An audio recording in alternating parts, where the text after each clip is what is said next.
How's it going, man? This is GMrDrew. I want to welcome you to another episode of the Andrew Glowczewski Experience. This is episode 36. I called it The Gate. Here, let me adjust this camera. There we go. Get that nice top-down view. And, yeah, man. Today I'm going to be continuing a series of environment and prop art, mostly environment, I guess. Environment art of the map. Here, let me pull this up. Keep this clipped in just in case I need it.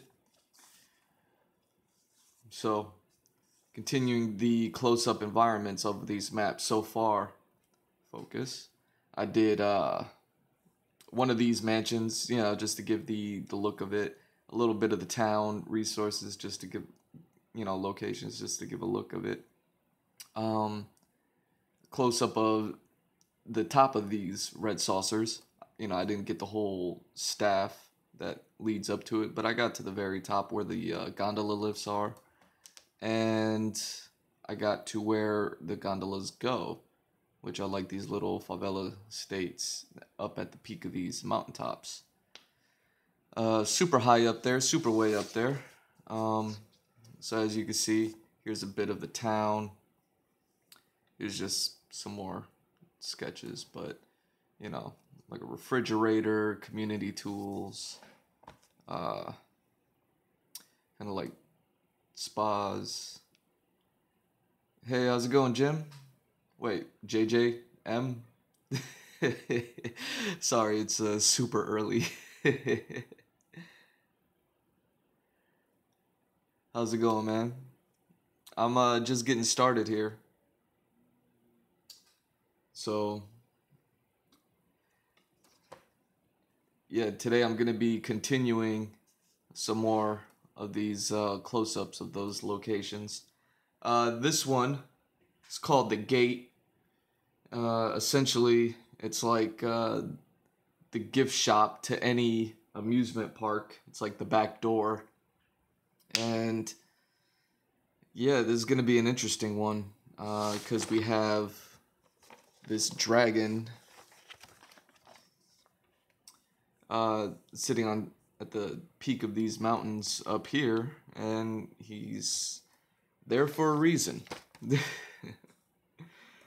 So I'm gonna do my best to try to illustrate kind of a top-down view of that mountaintop, and hopefully it's exciting or interesting enough. But yeah, let's just get started. JJ, I'm good. Hope you're doing well. Yeah, I try to zoom through these things. That's why I keep them so small. They're 3" by 3", so essentially the size of a sticky note.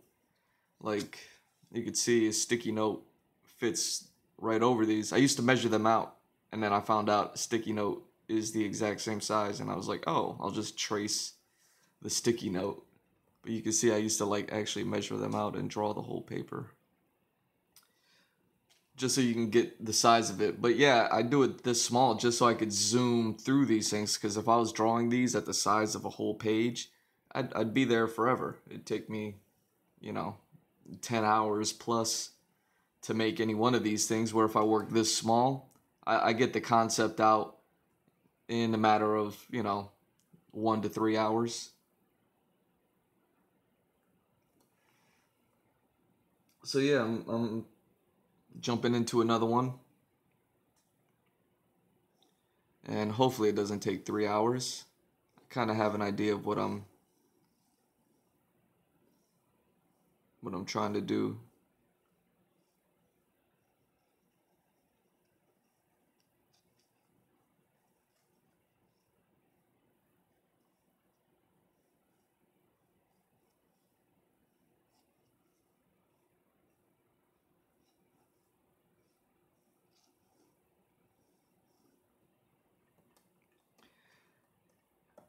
And yeah, I don't think this one should take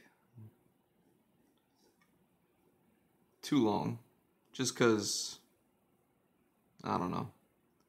I say that every time, and then they always take forever, so.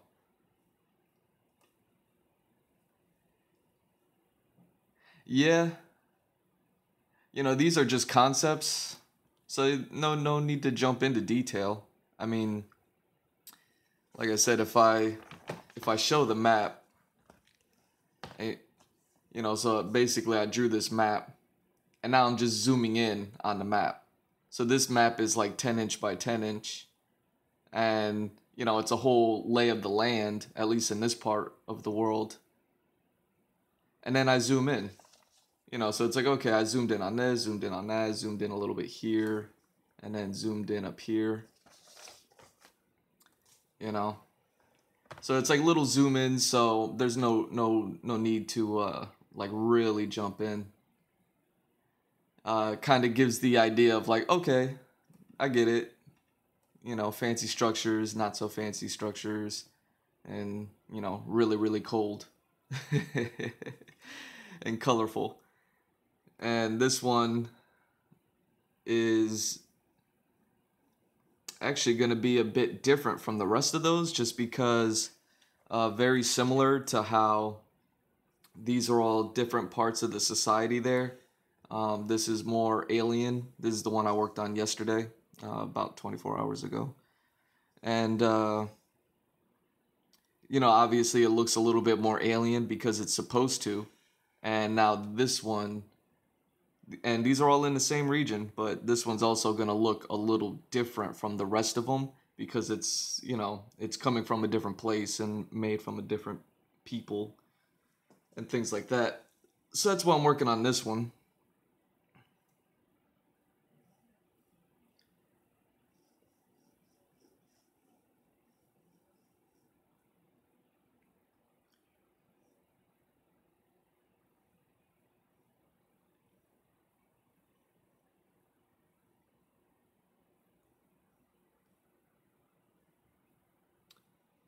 But yeah, man, it's yeah,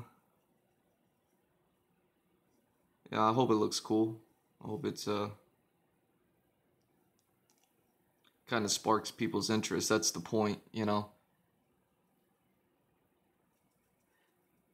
Yeah. Well, this one's not going to have the dragon in it. This is basically just what the dragon kind of sits on top of, what he's guarding, you know. Every story has a dragon, and the dragon's usually there for a reason, to protect something or someone, or to protect an idea. Um,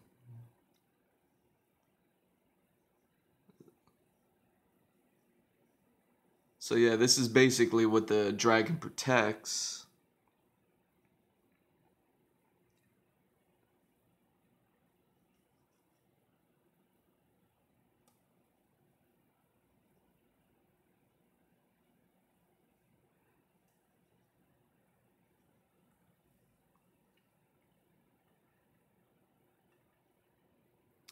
And hopefully this design works out. It's supposed to be kind of trippy, a bit of what are those things called? Guarding a treasure chest, something like that.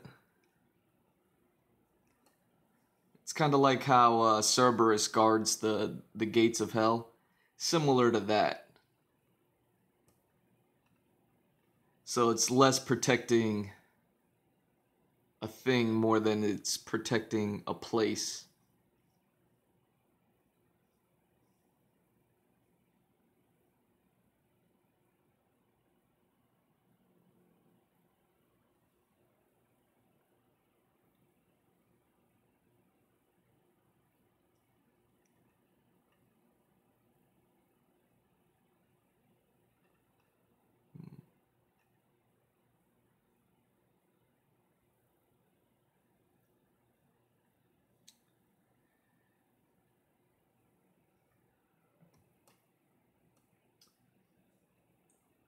So yeah.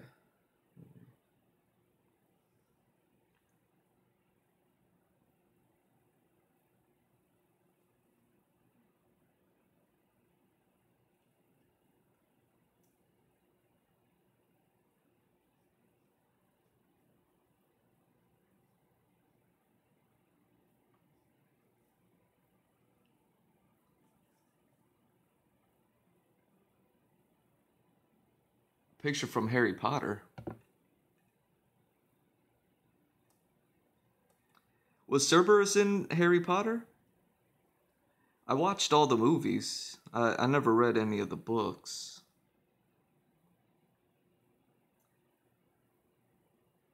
But, you know, there's all sorts of story tropes. They all pull from each other.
Cerberus is a three-headed dog, yeah.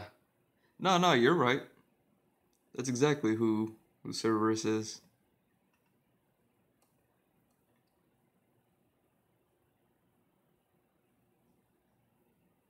I just don't recall him being in Harry Potter. But I'm not like a Harry Potter aficionado either. So he could have been in there and I just missed it or forgot about it. But that's cool if he was.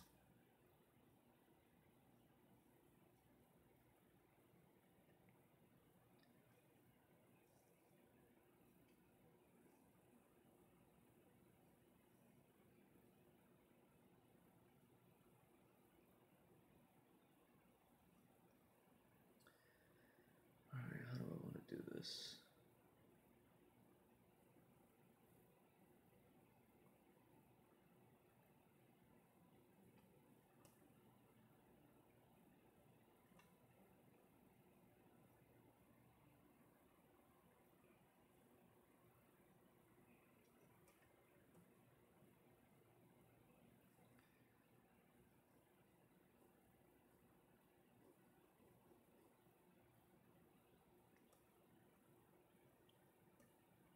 You don't remember.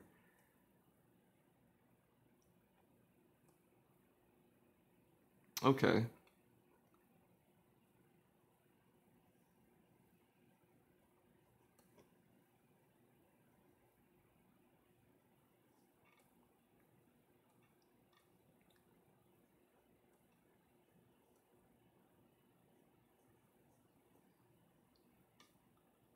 So yeah. This is just a again, not that important of a place within this whole world I'm creating. That's why I hope that these things don't take so much time. You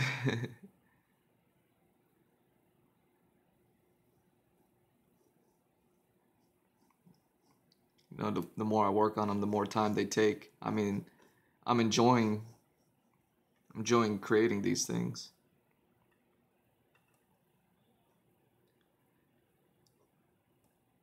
But it's like, oh man. Sometimes it's like I got to get my day started when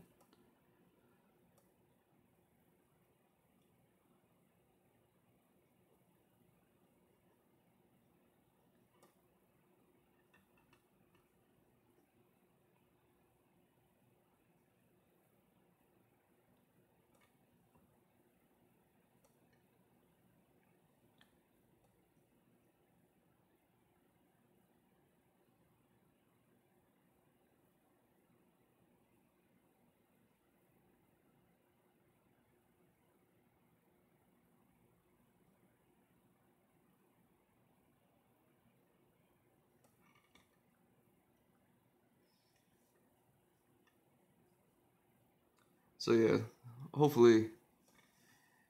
Oh yeah, let me adjust my lights so we brighten this up a bit. I was like, why does it look so dark? It's like I got my lights on. I just didn't have them aimed. Just didn't have them aimed correctly. Yeah. There we go. Hopefully that helps a bit.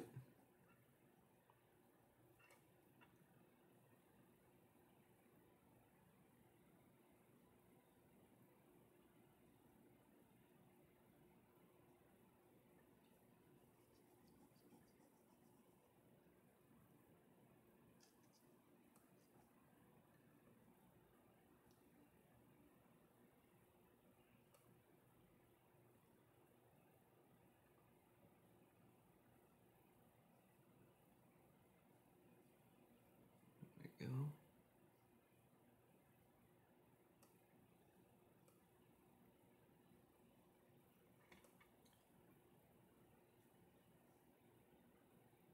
Just saw an anime in your bio and my highs went. Yeah, hopefully that's the goal ultimately. Right now this is all just concept art, production art at the front end before I actually get started on the project. But yeah, this is 5 years ago I started writing a story, and now after I've done I don't know how many sketches and how many characters and all this stuff for like the past 5 years, now I'm finally ready to start putting all the production together and getting everything going. But I have the story written out, and now I'm just creating the visuals for it. And I mean, honestly, I'm starting with the kind of the least important part of the story, but um, I think it helps me to establish the world, so that way by the time I start creating the visual development for the parts that matter, like really matter, like to the main character and everything like that, to my Harry Potter, if you will, then I'll have a really good understanding of what this world is. But yeah, so if you're an anime fan, then you know what like mangas are, and I'm pretty much inspired uh, by manga artists, or the concept of manga artists that you know they create a comic book, and then if the comic book or a manga, if it's popular enough, then it gets developed into an anime, which is like an the animation series, and then animations that are really good, then they ultimately get movies, animated movies and things like that. And yeah, that's the goal of what I'm going for here.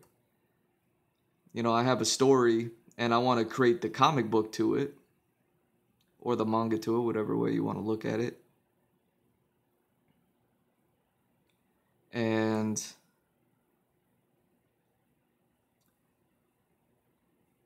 once I get the comic book going and I start actually telling the story and things like that, then people will, hopefully be into it enough that I can start to make the actual animation and all that other stuff. And obviously, so it's a whole build up. It's following that whole theme. I mean, that's why I kind of just jumped into this and started doing it.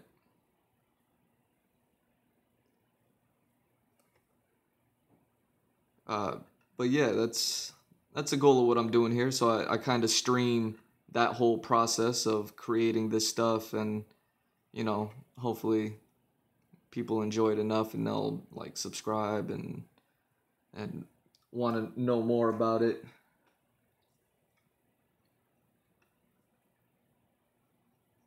And just keep up to date with it. I have a Patreon that I'd like to go more in depth with all this stuff, like within the Patreon. So I post everything there, since I don't know, I guess everything in Twitch has like a lifespan, all these videos. So like these things are kind of short-lived. So then I post them up to my Patreon, and you know, once I get, you know, more people subscribe to that, I imagine that's where I can kind of have a community, sit here and talk about it. We can talk about all this sort of stuff.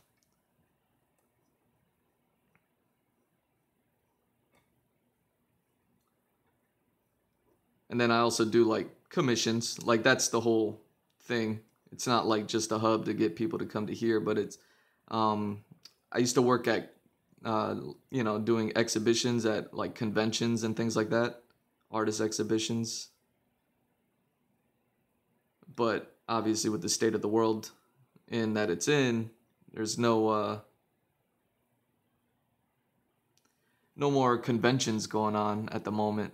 So I was hoping my Patreon could be kind of like the convention experience where you know, people subscribe to the Patreon or they follow on the Patreon, and then I give them commissions in return.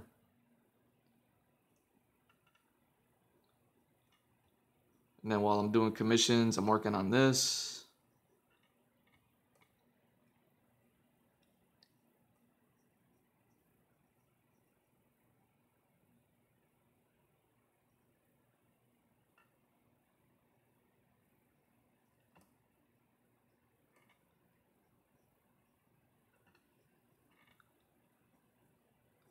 So yeah, it's like a man with a plan sort of thing. But the plan's just started. I've just been doing this for a little bit of time. A couple of mangas, like a couple of Junji Ito creation. Okay, Junji Ito, yeah. You're into that scary stuff, huh, man? Short archive on Twitch. Yeah, so I repost everything on the Patreon, and then I repost everything also on my YouTube channel, and then I guess it gets immortalized on the YouTube channel. But you know, everything is obviously I keep it back ordered. So Patreon, or not Patreon, Twitch obviously has all the newest stuff, and then Patreon has like it's a little more caught up, and then YouTube will probably be like behind a bit, just because I want to be able to drive traffic to here, to Twitch. This is kind of where I want to have most of my video experience. But yeah, the videos are allowed to live on forever and ever on YouTube. So that's the plan. But I'm just starting, so for now, it's not heavy duty. I don't have like 1 million followers, and this project isn't sustaining itself just yet.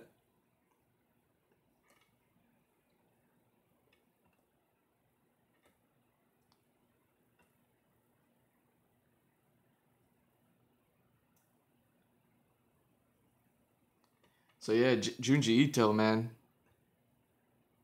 He's awesome.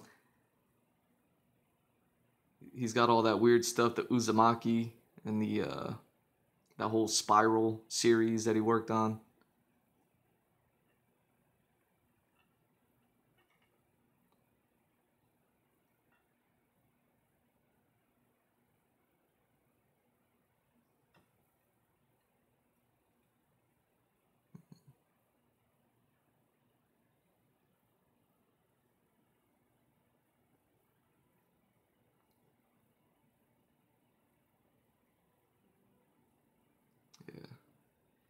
I'm trying to think. The only mangas I've read, I still read One Piece, and then I read or I was reading Demon Slayer, but it finished, so I don't read it anymore. But I read Demon Slayer, and then once they have like the English version, I'm hoping that they put like the English version out in like a omnibus series where it kind of collects the entire series, and then I'll just go out and buy that because, you know, Demon Slayer was pretty boss. That's the type of stuff I'm into. That's why this is like, you know, demons and the gates of hell and all this other stuff, like what I'm working on here.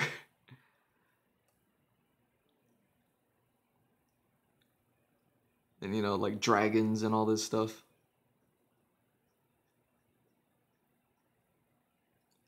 Yeah, so I'm into all that stuff.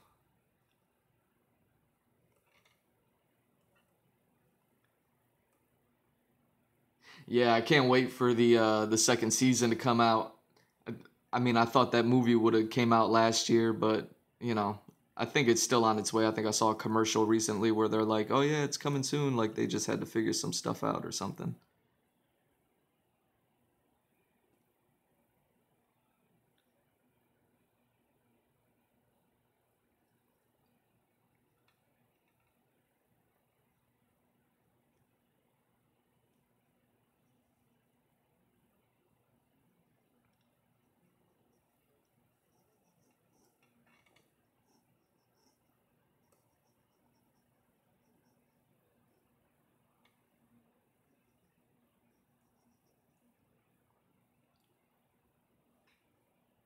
Yeah, the movie is, I don't know, they made it last year and they released it in Japan back in like September, October or something like that. So I thought it was going to be coming to America, you know, by the time Christmas rolled around, and it never did, and everybody was like, where's this movie at?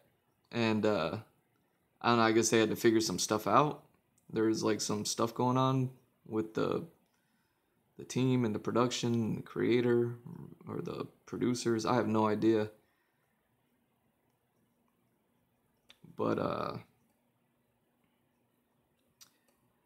yeah, I think they finally figured all that stuff out.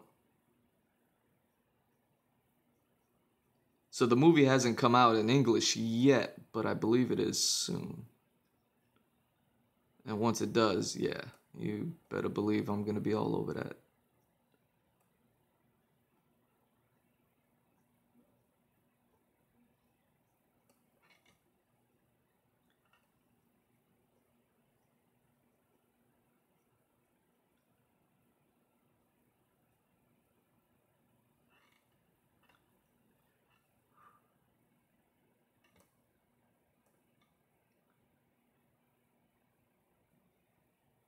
Oh yeah.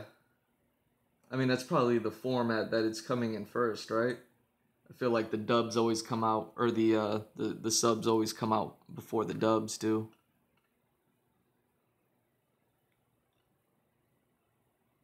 So yeah, I'll watch it whatever format I can get it, honestly. However they want to give it to me.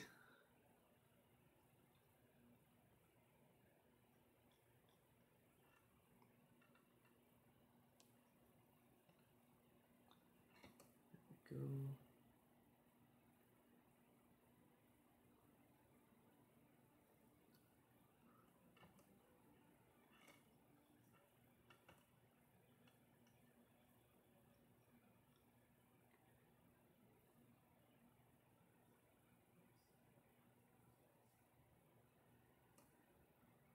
Okay.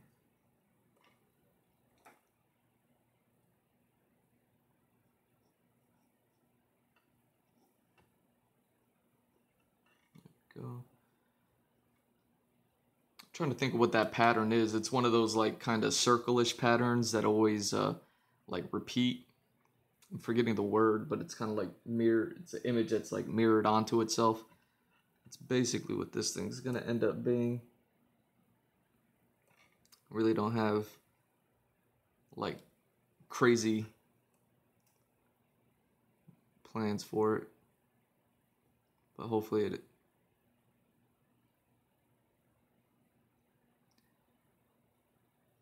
That's why I started with like kind of a not so important part of the world. It's just so I can kind of figure it out as I go.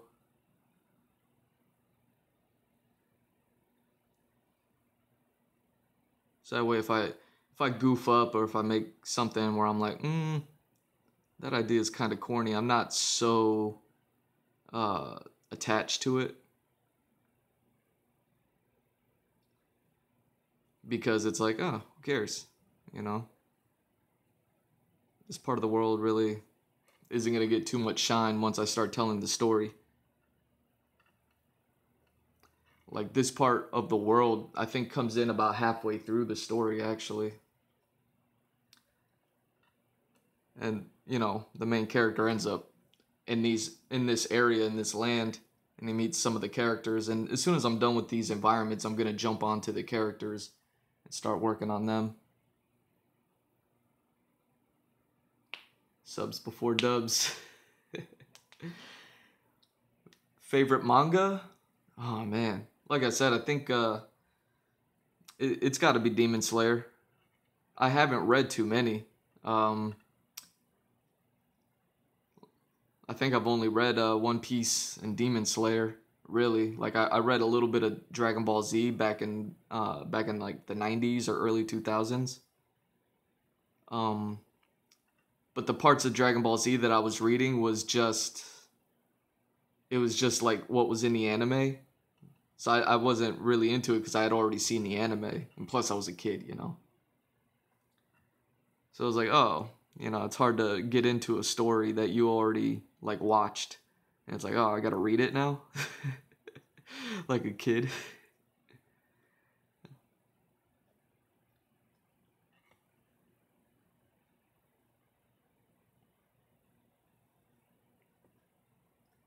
So, yeah, typical dumb kid.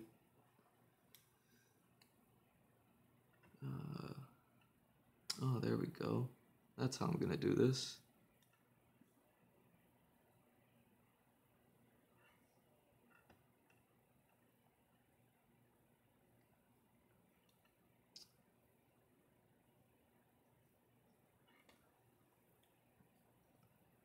Yeah, so hopefully you can start to see how this is already like really different looking from these. But once I start rendering it out and I finish it off, you'll see like, okay, it's part of the same place because it's all icy and cold and stuff like that. But at least the architectural structure is different.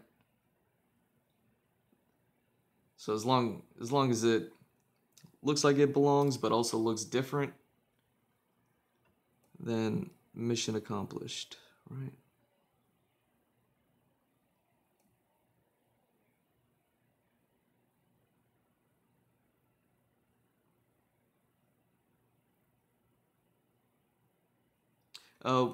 So yeah, what's your favorite manga? Kind of curious. Is it one of the Junji Ito ones, or is it I'm trying to think what would be up his alley as far as like other mangas that kind of deal with like monsters and demons and like the thriller type of atmosphere. Okay. Yeah, let me get these in there too.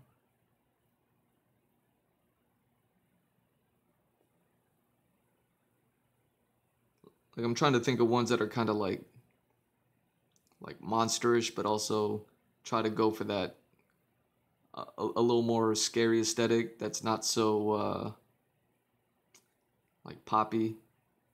Like what comes to mind is like Berserk.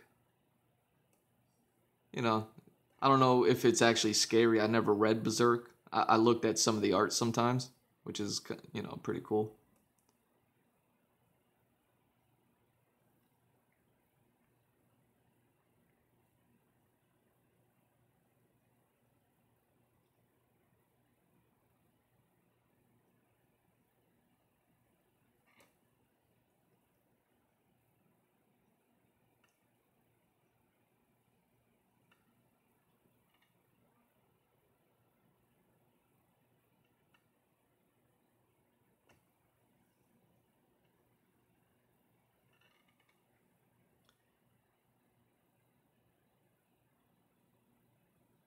DBZ is a gateway to anime. Yeah, that's exactly what DBZ was for me, man. it got me into everything. Read one manga, main character makes a hole in the skull. Cannot remember the name exactly. Is it an old one or is it new? A hole in the skull. Man, skulls are kind of everywhere. It's like, okay. Because immediately I'm thinking like, what's that one? Like Soul Eater, or what is it? Goro Itagoro? No, that's not what it's called. I want to say like Goro Igoro, but it's not called that either. The name's escaping me at the moment.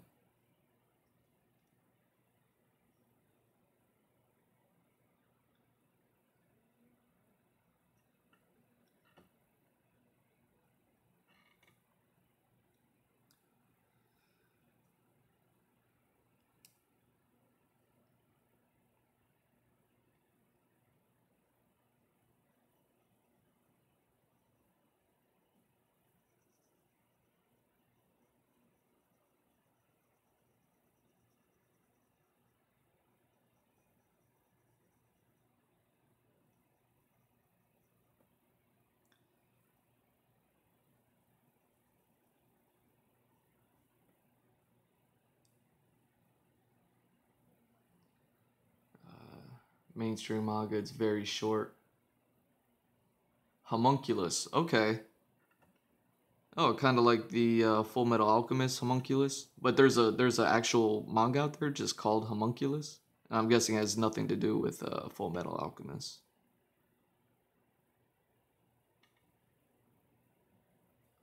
What's that one about? What's up with the skull and what's up with the hole in it? I don't think I ever heard of it. Maybe I might have heard it in passing at some point, but I definitely don't know anything about that. Sounds super interesting.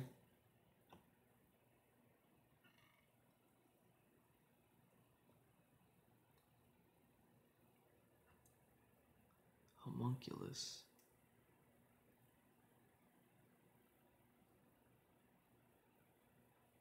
Yeah, I'm probably just thinking Full Metal Alchemist. That's why I think I know. Whoops. I drew that one the wrong way.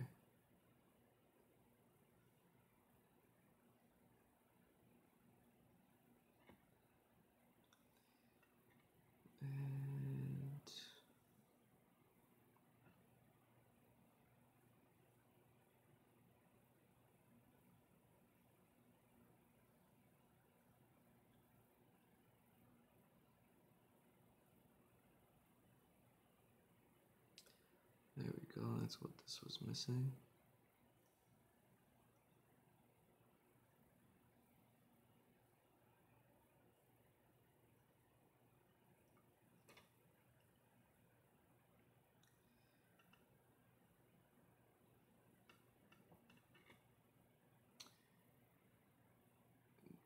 Homunculus, nothing to do with FMA. Super creepy. Like hell creepy. It's so good. Sweet. Yeah, I'll check it out. Let me see if I just type it in the search right now. Like if I just type in, I wonder if that's a word. It is. Okay, homunculus manga. Oh, that's right. I have seen this. Okay. I watched a YouTube channel. This is why I've heard about this. I watched a YouTube channel and this guy, he breaks down, I forget what channel it is, but he'll break down mangas from time to time and things like that. And he broke this one down. Because he was, and this is kind of when I was learning about Junji Ito. Okay. Dude, the art style is sick.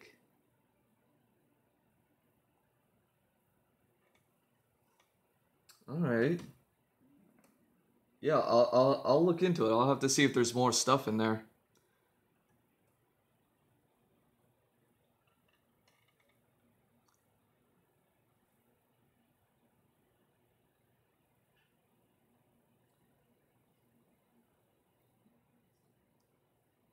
Yeah, like what did I read? I'm kind of, while I'm working on this, I'm referencing a few different things. I'm referencing some kind of what is that? What do they call that? Like West Indian god stuff, like Vishnu and all that. And then I'm also researching some like Celtic gods, kind of like, like God of War type stuff. And then also uh, some something that I have sitting here just in front of me, just for inspiration, is some artwork. You might dig this kind of stuff. Yeah, it's good. Oh, I'm from India, but not a Hindu though. So I don't know about the gods.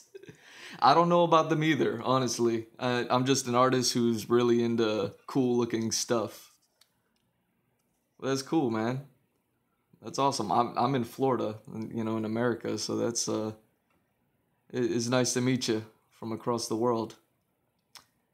Um, but yeah, these are uh, metal plate drawings that were made in the 1800s. This one's from the Divine Comedy. Um, they're called the plates of Gustave Doré. I'm sure, I don't know if that's how you say his name, but he was like he would take metal plates and then etch onto the metal plate. So this is actually etched to metal, and he did a bunch of work where this one is focused on the Divine Comedy.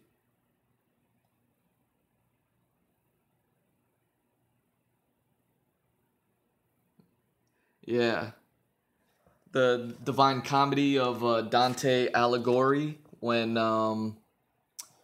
Virgil and Dante, not the Devil May Cry characters, but the actual characters that Devil May Cry is based on, is they took a trip through hell, and he kind of, this is where the concept of the seven layers of hell kind of come through. So yeah, I have the camera super zoomed in, but I like this book a lot. I have like three of them. He has like maybe a couple more that I don't have yet. But yeah, I mean, because they're metal etchings, it's all black and gray. It's made in 1800s, so it's all classical type stuff. And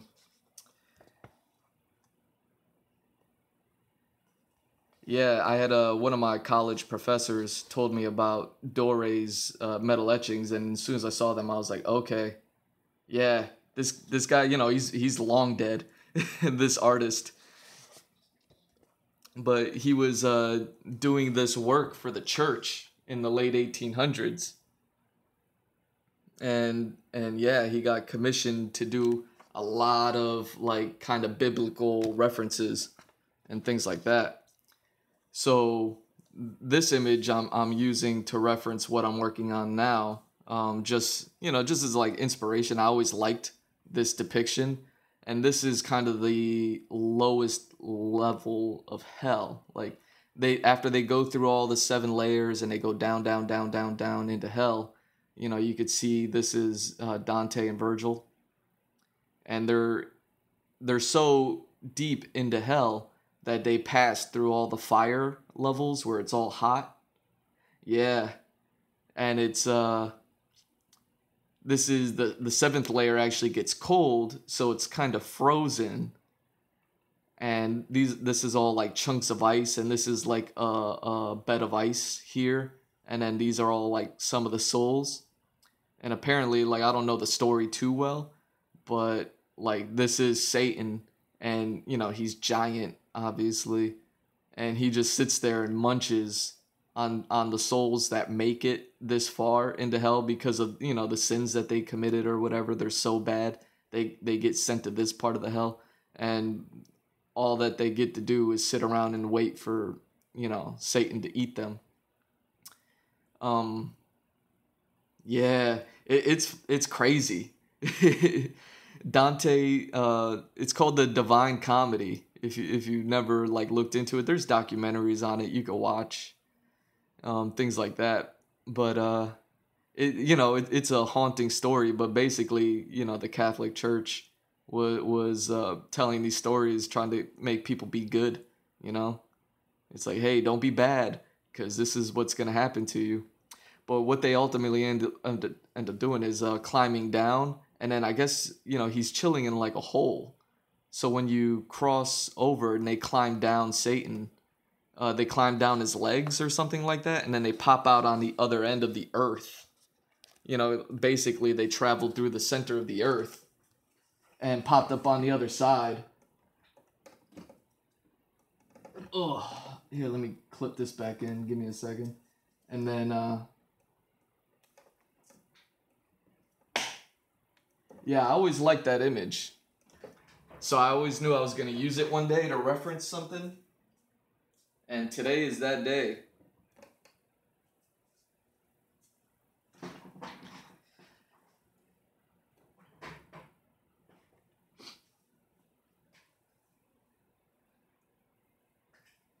So now maybe you could start to see what I'm working on here as far as like, the cold iciness of this land. This is kind of like an Antarctica type thing.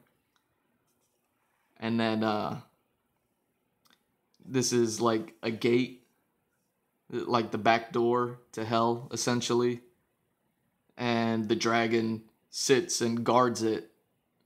Kind of like how Cerberus would sit and guard the front gate. I don't have a Cerberus in my story, but this is kind of like the same concept of, a dragon watching the back door to hell, making sure that, the none of the monsters or demons escape it. Stuff like that. Working on the story.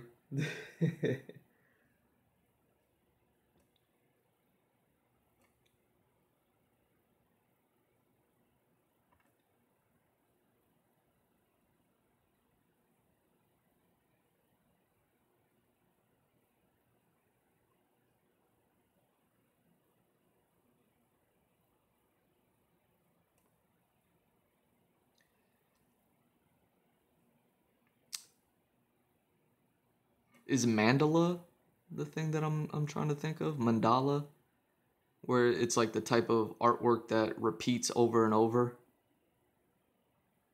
I don't know if you're into Alex Gray. He's an artist who does like trippy. He's another really old artist who does like trippy stuff.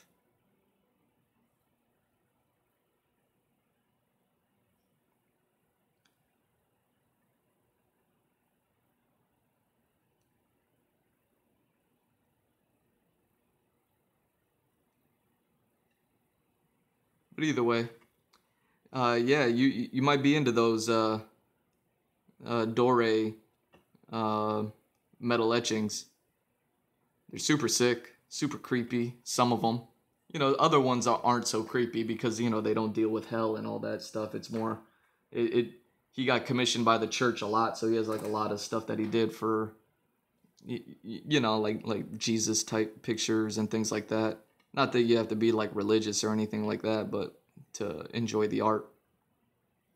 So please don't think I'm like trying to push religion on you. It's strictly the artwork that I'm into. The look of things.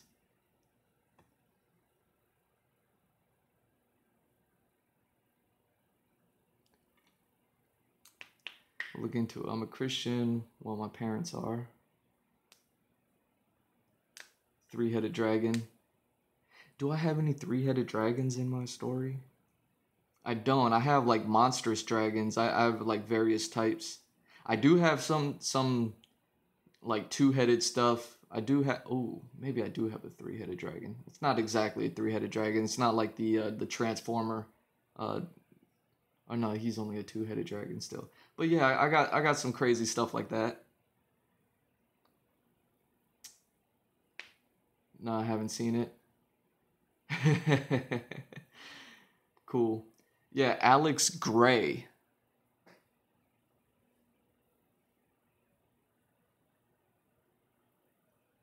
Yeah, Alex Gray. I don't know if it's spelled Grey or Gray, but Alex Gray. He's this old artist. He's been doing art since like forever. And he's actually, he's been doing it a long time. So his artwork's incredible. People who like to trip and, do all sorts of the trippy drugs or substances, whatever you want to call them, if not drugs, but whatever. All the things that they see when they're on it, when they're on like mushrooms or LSD or all that stuff that makes you trip out. Like he does that sort of artwork, and people are super into it. And he's gotten super rich and famous in his time. And he's actually like his most recent ventures are starting like a church, believe it or not. How insane is that? Like if you're just an artist and you know enough people like you enough and like your work enough to and the state allows it, the country allows it that you start a religion. That's some powerful stuff.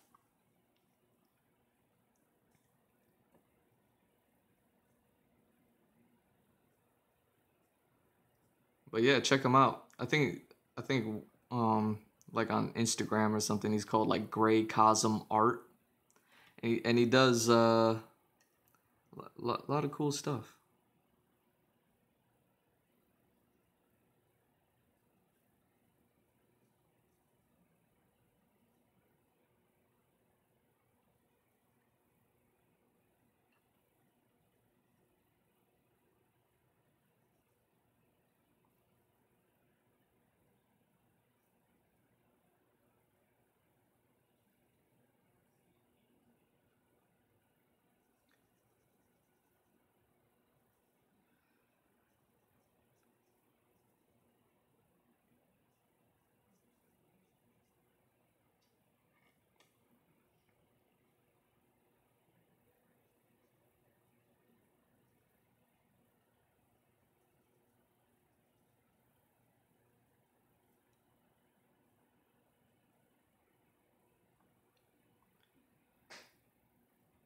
There we go. Yeah. See?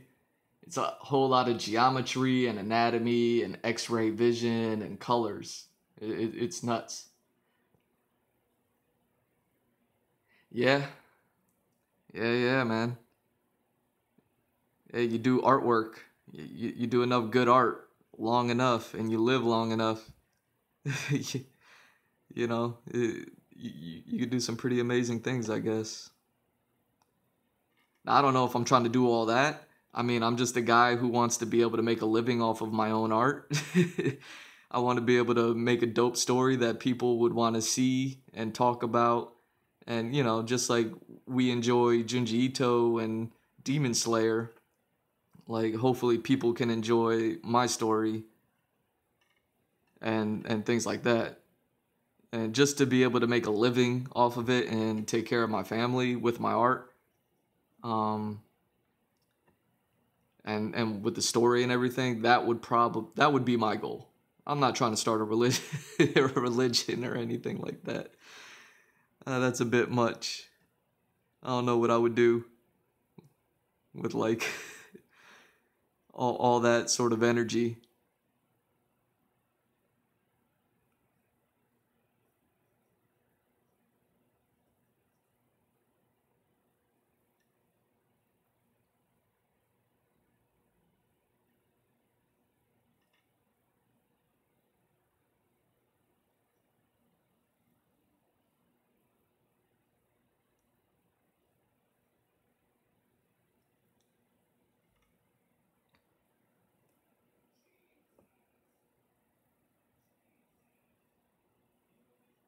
So yeah, I'm just getting started on that journey. I've been, Twitch streaming for a little bit. This is what, only the 35th episode. I just started doing it, I think, in January, like just this year.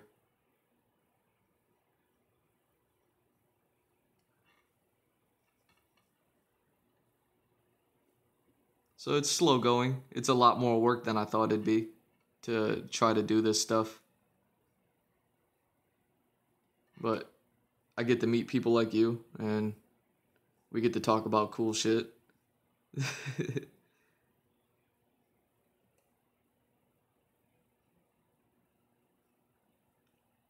And I mean, that's what it's all about.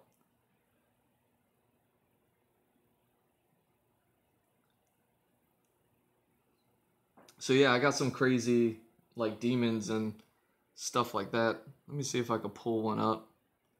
Like here I have my phone, so I don't know if the screen is really gonna show.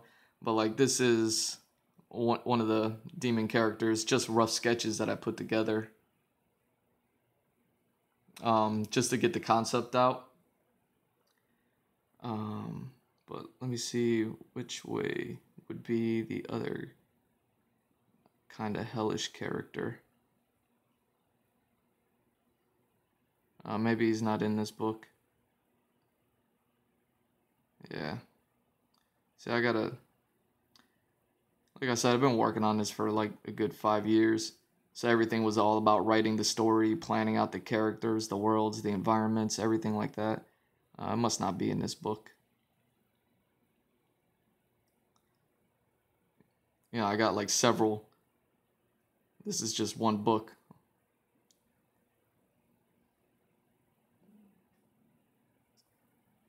Let me see. Here's another one. Trying to see if I got a certain character in there.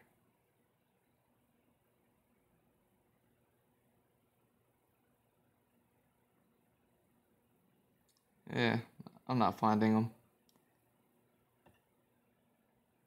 But either way. So yeah, because there's a gate to hell, I mean, I guess you can imagine that there's actually a concept of hell in the story that I'm working on.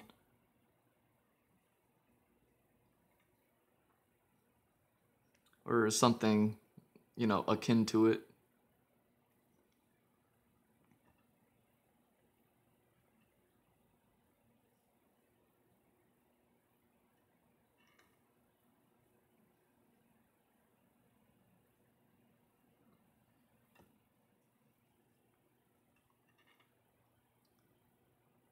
So you can imagine, well, if there's a place like that, and somebody had to build all this sort of stuff,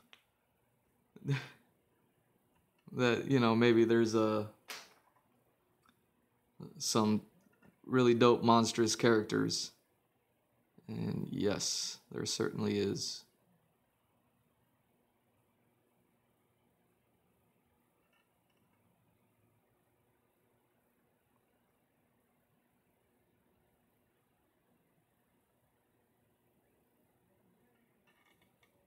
There we go.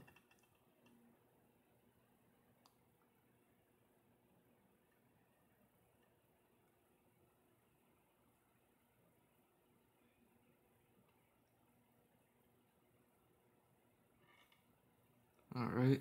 I'm sure some of these details are starting to get lost, which is fine. This is all just noise, essentially. Not to make it sound like unimportant or anything like that.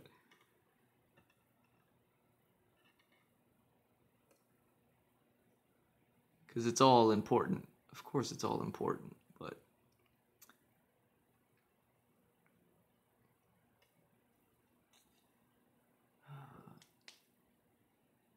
it's also, it's pixelating. Yeah, sorry about that.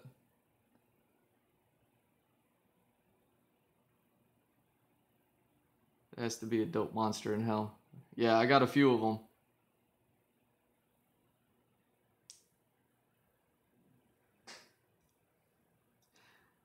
Yeah, essentially what I did was just take the concept of hell of like, think of what are those stories called that are uh the journey to the center of the earth type of stories, where there's like a world inside of our world.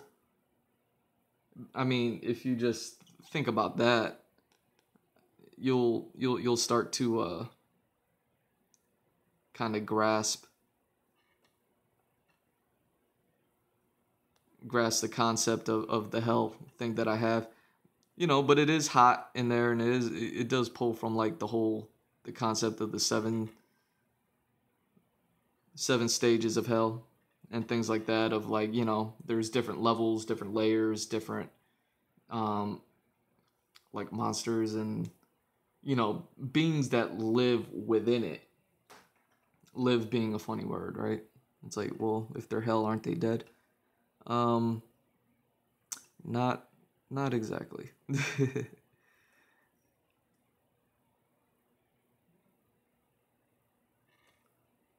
Okay, I think I'm ready to like really start rendering this thing out.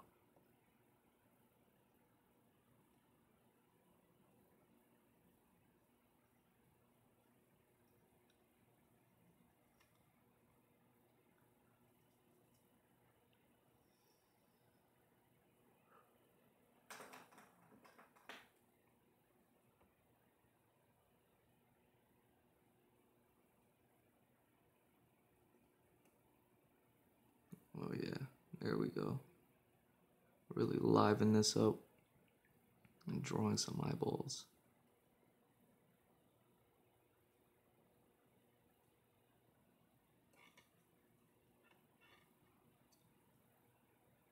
Yeah, this is a grassroots movement that I'm doing. Hopefully, if I find enough success in everything that I'm doing, I'll be able to afford like a nice camera. I'll be able to do OBS and actually have like a camera on me while I'm working on it, making it a whole lot easier for me to like show off the art books and references that I'm using, and be able to talk directly to a camera. Ah, he'll be back in 2 minutes. Here I am talking to myself.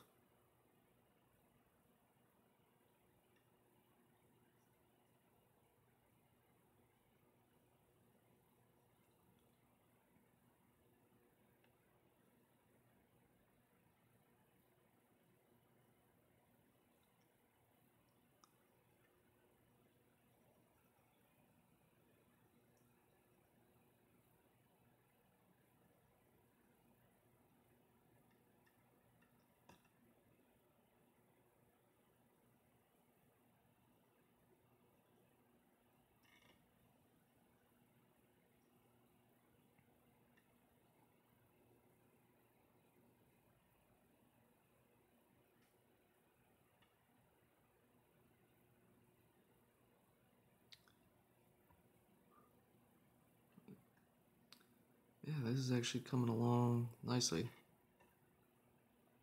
Hopefully I don't end up having to spend 3 hours on it like I did that boat yesterday. That was disturbing.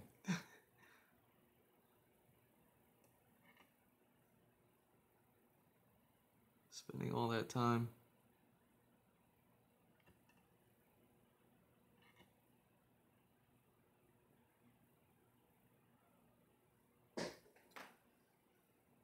There we go. Let me...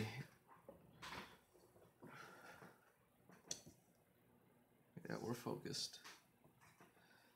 Grab some pencils.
So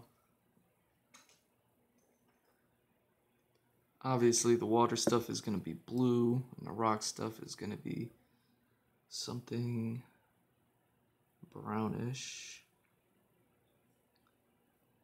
So let me...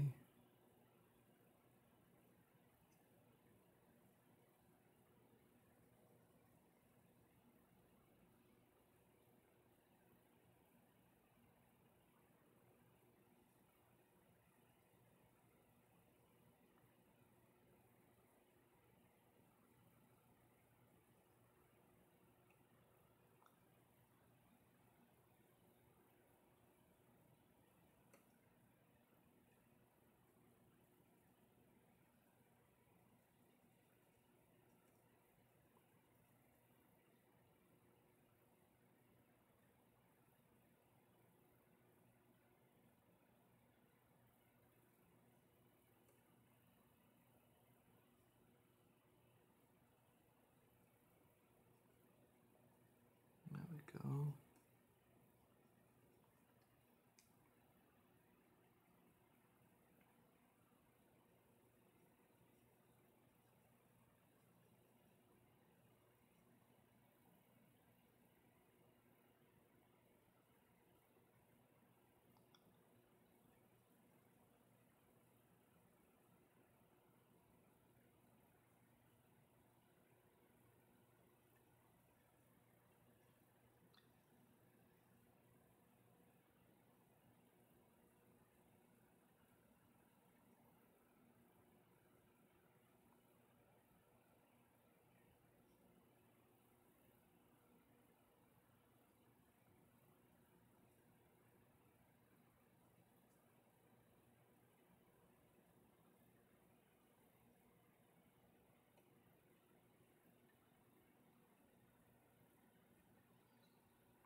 Ah, planning something for the weekend. Sweet.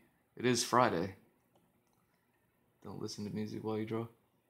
I do. I just don't know what the rules are as far as like listening to music and then getting, um, because I post these things on YouTube, like later on down the line. And then once I go to YouTube, they get demonetized, like the videos do if I'm playing like the audio of, like uh, people who own the music.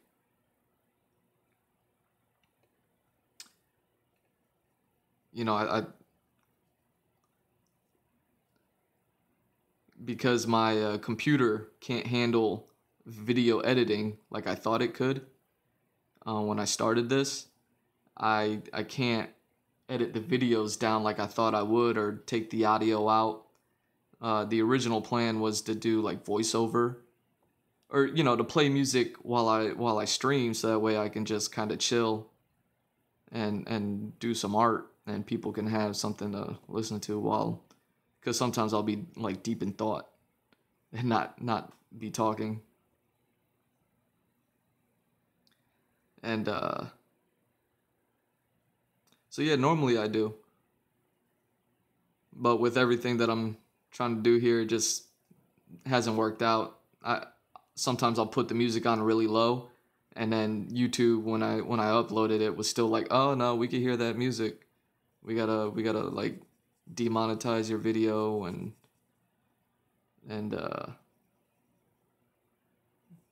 you know that's it. You're SOL, Mister.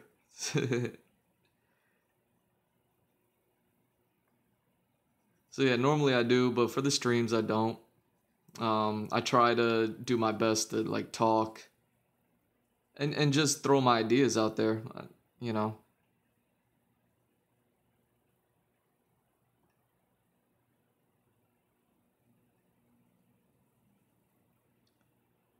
That way I can try to be a little bit more engaging and things like that. Copyright issues, yeah. So it's like, you know what?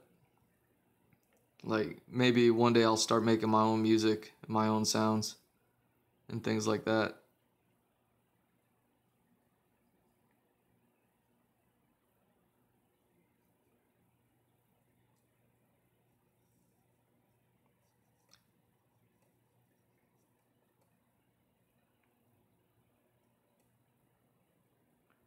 There we go.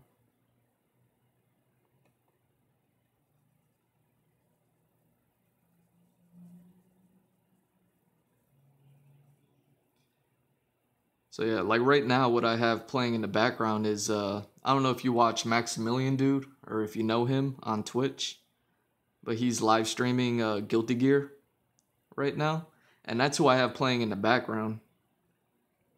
Um, I don't know if you can hear it because I always turn the volume on low. But yeah, sometimes I'll have music playing in the background, just really low, so you know the microphone doesn't pick it up. But yeah, I'm usually like have videos playing because I'm on YouTube nonstop watching videos on like learning art or learning how to market and sell. You know the creepy side of the business.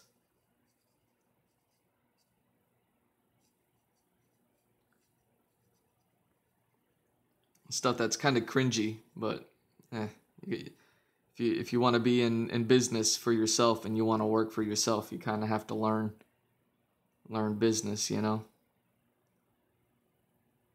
So I always have something playing in the background. And then once I learned that I couldn't video edit because my laptop can't handle, uh, gig-sized video files, it kind of stalls my computer out. I was like, oh, okay, I can't do video editing yet. It's just another thing I'll have to add to the list of like one day, just like I want to get cameras and OBS and all that other stuff. I also want to do, video editing. That way I can kind of make these videos on Twitch and have music playing in the background if I need to. And then when I go to upload it on YouTube, I can do the video editing and not have to worry about getting, DMC.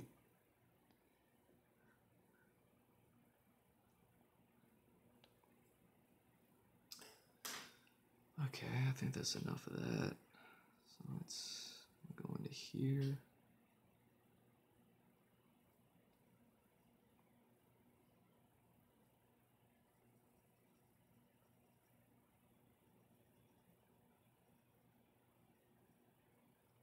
Oh, wow, this is really, really gold. Oh, nah, I don't. There's a creepy side. Is that a question to like business and stuff? I'm just saying like the part where you actually have to, I'm an artist. I've been drawing my entire life, and even when I was a kid, I would draw for kids' lunch money, which was fine. But I don't know why, but I feel like being an adult and trying to do this thing like a kid, like, oh, I want to draw pictures for a living, like a child. Um, and that's great and all, but you still, I still have a family I need to take care of. So then it's like, okay, I want to draw pictures for a living like a child, but also make enough money to take care of my family with it.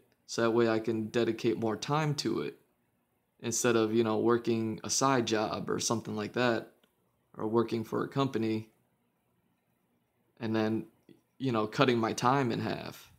I'd like to focus all of my time on just creating this art and living off of it. And in order to do that, you have to have like people invested in you.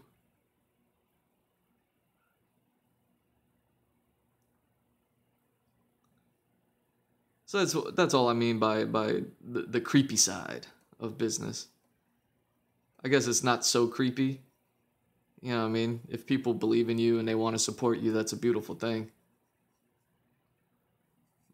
You know, but like I said, I just started out doing all this stuff. So kind of building my website and starting the Patreon page and, you know, all the freelance stuff, Fiverr, Upwork, all the stuff that I do to freelance on the side, offering commissions and things like that.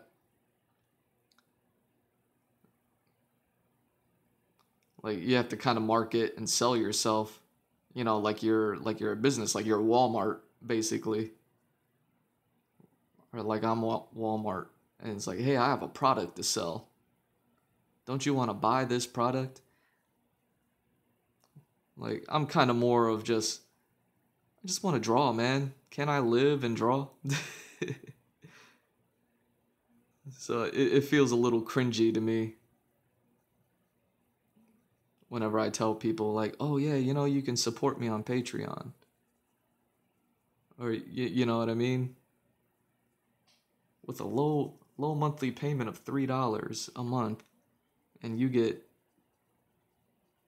start with 2 character commission sketches. And then obviously there's different tiers and things like that for the Patreon.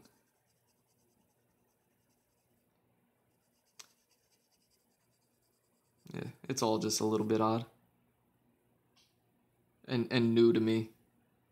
I'm sure once I settle into this sort of lifestyle of being independent, I'm sure it'll make a little bit more sense and I'll get better at it.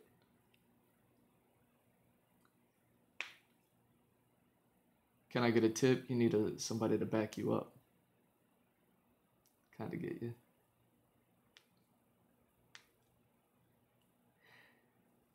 Yeah.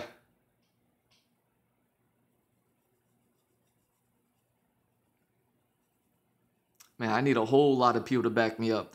The whole thing that I wanted to recreate was the convention experience. I think that's what we started talking about when we in the beginning. Was like I used to work at Artist Alley and do conventions and go to anime conventions and cartoon conventions, comic book conventions, all that stuff.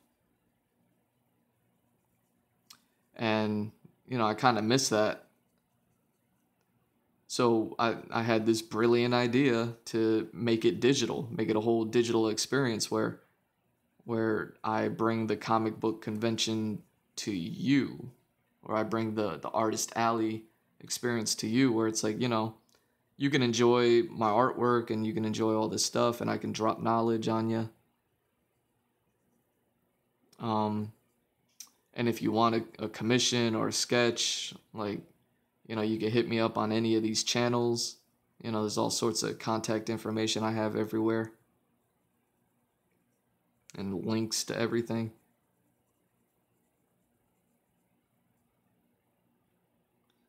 So that way at least people are getting something in return.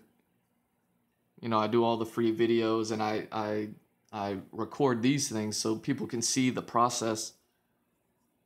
Because some people enjoy my work enough, and I'm always being asked like, oh, how do you do it? How do you do this? How do you do that? And I don't mind, answering all those questions and kind of giving people, future artists, a little bit of direction.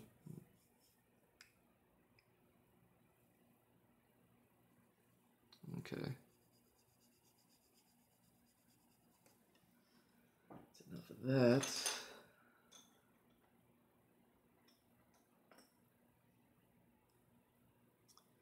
You know what? Let me do these since I know what these are gonna be.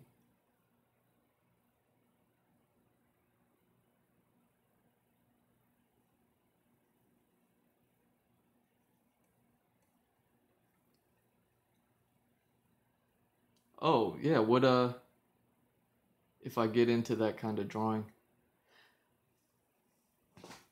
Hey, I mean I do a whole bunch, man. Yeah, you could ask me anything. You know,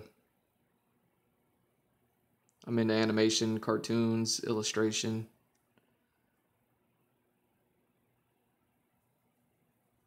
You know, I've done graphic design for I don't know how many years now.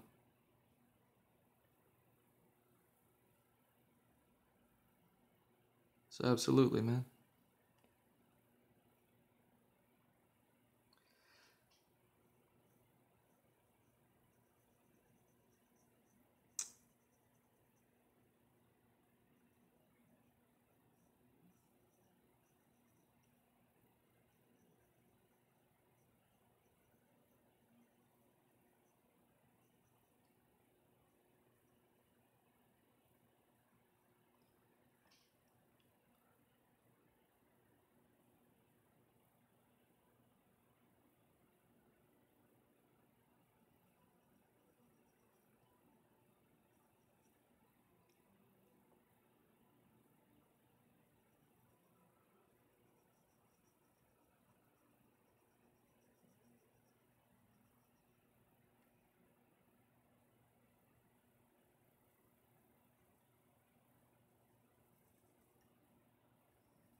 Oh, sweet, he's fighting Chip Zaneth.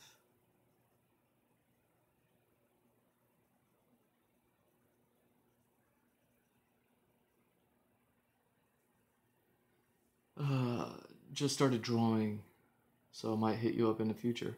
Yeah, man, anytime. I mean, you could ask me. You could ask me anything now.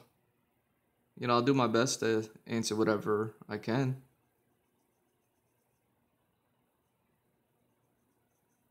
But you know, I got some animation experience, 2D and 3D.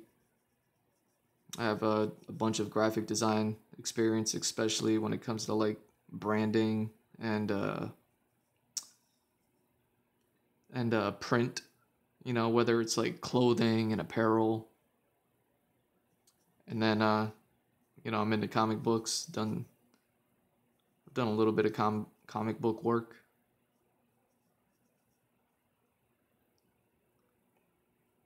So yeah, man. Definitely, you're welcome to ask anything at any time. There we go. That's what I needed.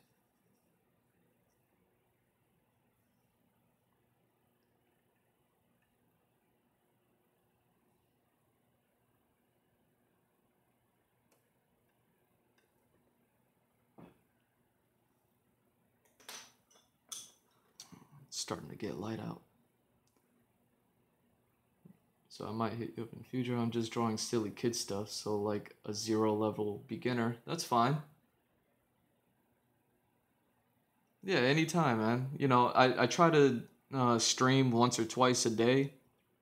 You know, I always shoot for two. Um, but once I was like last night, I didn't stream just because I got caught up working on my website, and then I was making adjustments, and then I was making more adjustments, and next thing I knew, I was like, oh, I gotta go to bed. And then I didn't get to stream last night. Um, but yeah, I try to stream at least once a day for sure. So you know, I'll be available. So anytime you have questions, man, I'll gladly answer them.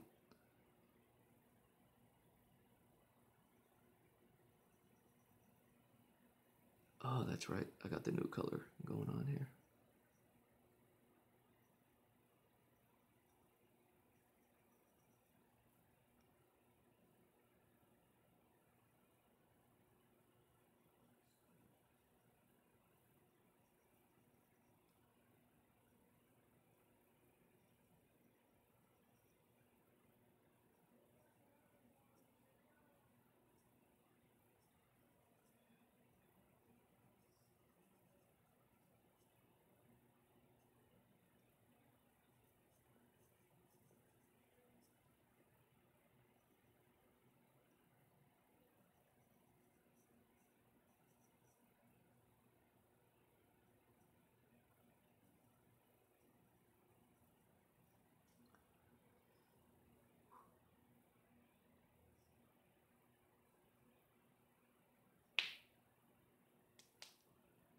basically my first question is, how do I get started? Um, I mean, honestly, to I'm guessing as an artist, you just want to draw, and if that's the case, the only way to it is to start drawing. I mean, it's as simple as that. You're gonna need a something to draw with, whether it's a pencil or a pen. um, or anything like that. Anything that you can write with.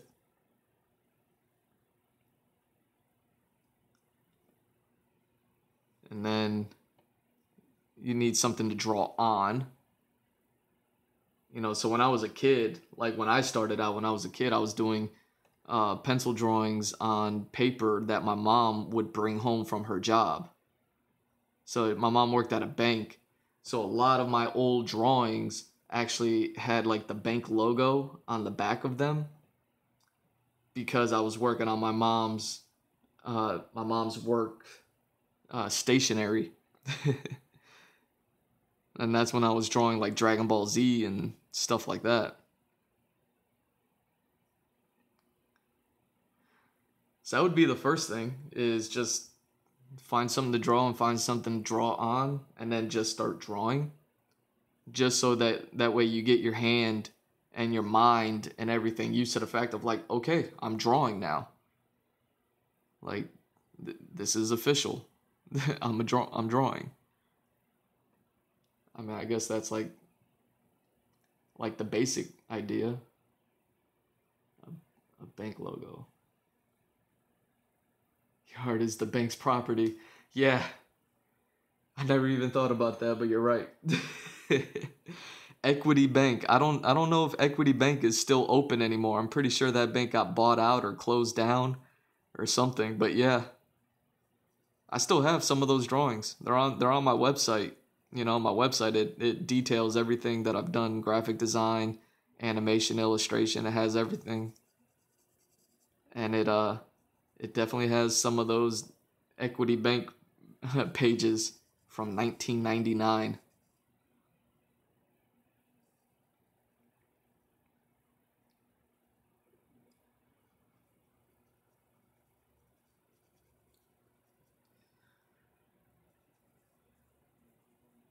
So yeah, it's a pretty general answer.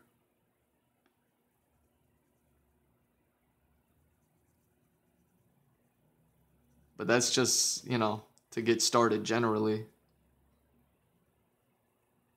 If you want to get started doing something specifically, let me know. But it all kind of goes together.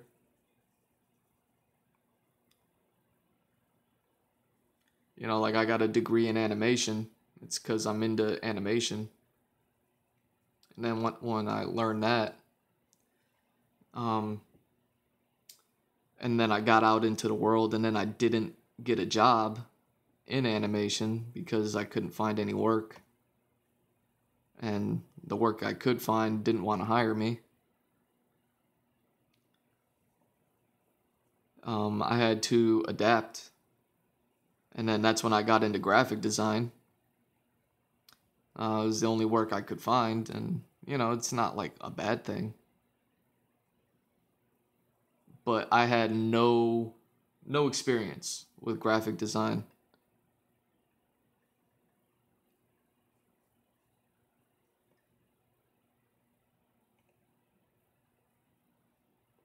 And I learned it all on the fly. I faked it till I made it. And now I'm like, I know everything about graphic design for the most part. Maybe not everything. There's like on the art end. I know the art end of graphic design, but the back end of coding and all that other stuff that they do, like I don't know how to do any of that. I'm more of a visual guy. Anything print or design focused, you know, I could do that. But when it comes to like user interface, like I don't know any of that. But yeah, I had to learn that on the fly. I didn't know Photoshop. I learned Photoshop. I never had any experience with Illustrator. I taught myself everything. Just started with the aim to get into portrait drawing. Faked it till you made it. That's the best one. Yeah. Okay, so portrait drawing. So basically you're going to be drawing people or characters or things that are like nouns and living beings, whether it's like animals and things like that.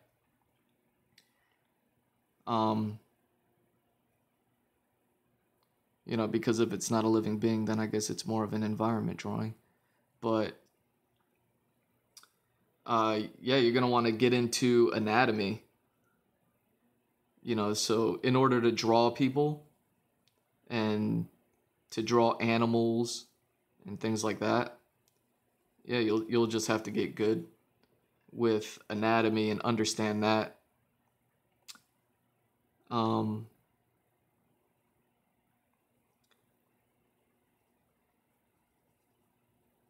You know, because it's funny, as different as people are, and the thing about anatomy is it breaks people down into their basic structures and basic building blocks. So everyone and everything kind of follows an order. There's certain patterns to anatomy that for the most part are undeniable.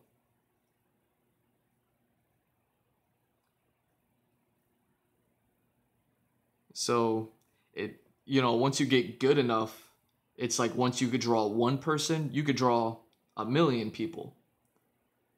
But you have to be able to understand anatomy in order to do that. So in order to understand that,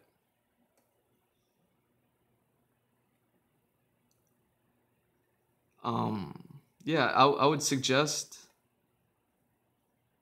I mean, I have a bunch of anatomy books, but Andrew Loomis, he has a really good book. I mean, he has several books, and I own all of them, and I've studied all of them already. But he has one of them. Let me grab it. And it's really, so that way I can get the name of it.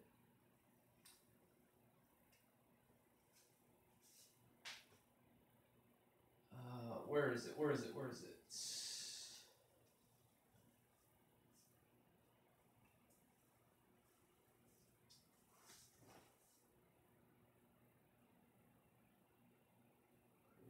Illustration.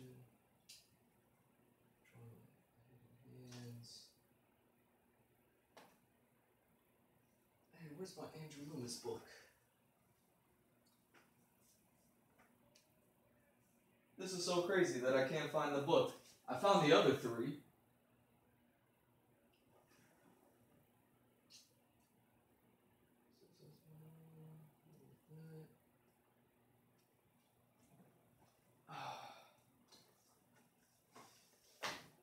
Well, here. I'll grab this one just so you can see his name, so that way you know how to look him up. But Andrew Loomis.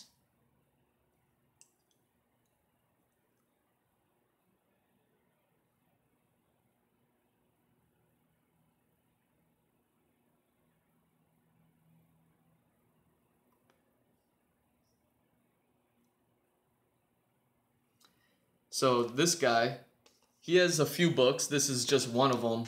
This is drawing the head and hands. This is focusing on faces and hands.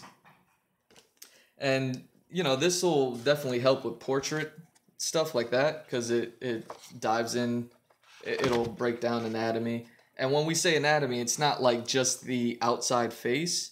It's literally, you know, the skull, the muscles on top of the skull, and then the skin that's on top of the muscles. So this would probably be a good one, but I wouldn't start here. This is a more focused book. He has another book that's called, man, what? I mean, obviously it's anatomy something.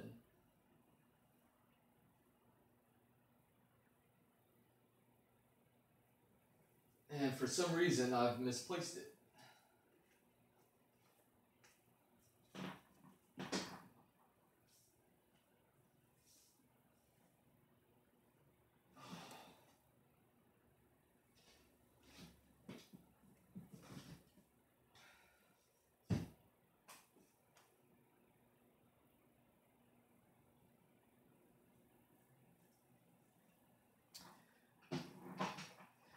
Oh, you know what it's called? I believe it's called Anatomy for All It's Worth, or For What It's Worth, or something like that.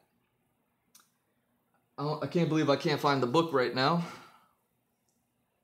But either way.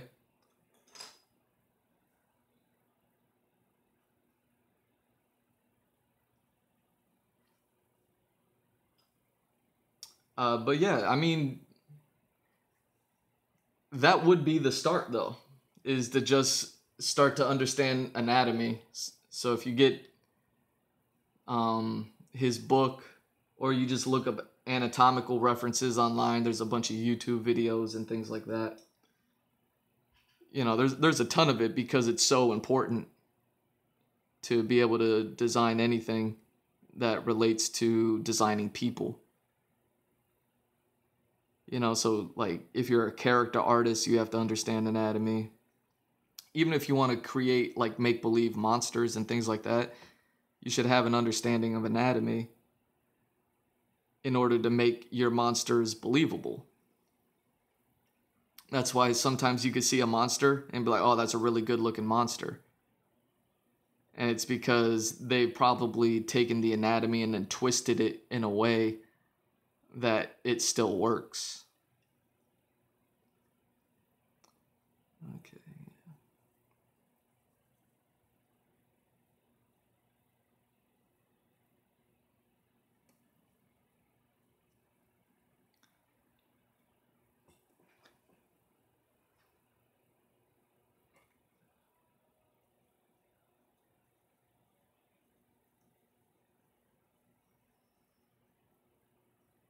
So anatomy's one. It'll, like, anatomy breaks down the entire body, but yeah, when it comes to doing portraits, you're going to be doing faces, you're going to be doing character busts, which are like to the chest.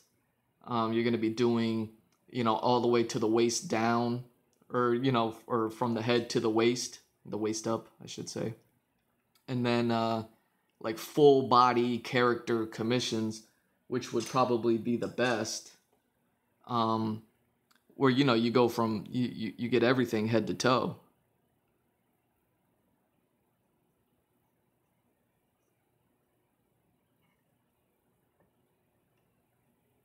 So that's why I'm saying you want to study anatomy, is because it always leads to doing the full body. It, you know, if you only studied the face, you wouldn't even necessarily get like too good at the face, because the face is a part of the body. You know what I'm saying?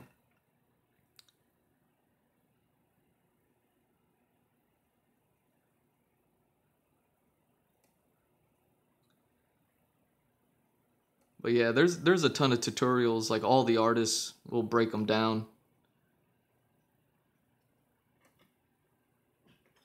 You know, for instance, like, I've drawn all these like characters, and you don't get to create a whole bunch of different looking people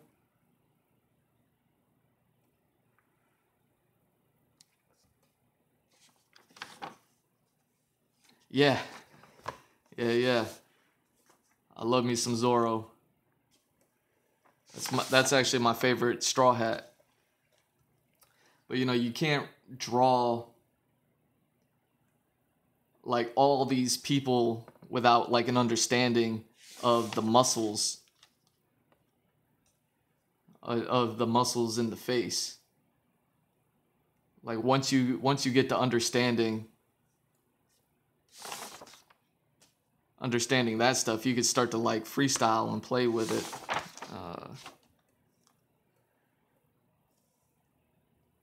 Say like there's Luffy. This is all just and then Kaido, obviously a little bit more stylized.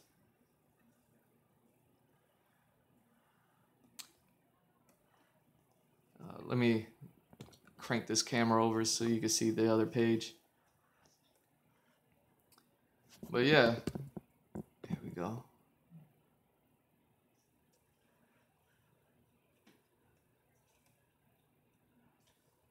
So, you know, you can't get around to drawing other faces and all different types and styles and shapes, and they squash and they stretch. Some people are fat and some people are skinny. Some people have loose skin, some people have tight skin. But yeah, once you get a good understanding of anatomy, then all of a sudden you start to see it. Oh yeah, this chick. Yeah, that's the new Resident Evil 8. One of the I guess she's called like the daughters. Or she's one of the daughters. There's another Zoro.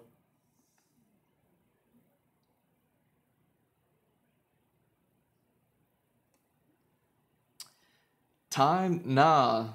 This is one of the daughters from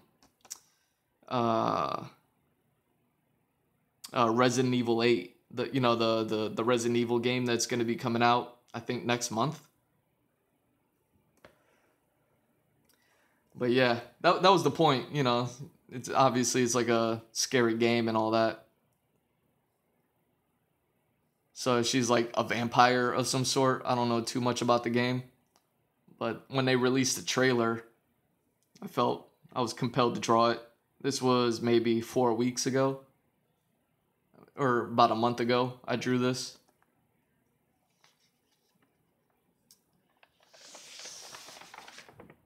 But yeah, so now you can see a whole bunch of different things where, like, you know, drawing a head this big and drawing a face this big.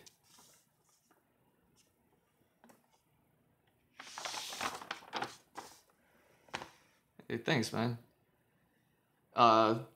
It's important to, you know, that's where the anatomy kicks in. That's why I'm kind of pressing it so hard and saying, like, you know, definitely look into it, definitely study it. Because even if you're just trying to get started, that's where you're going to want to start.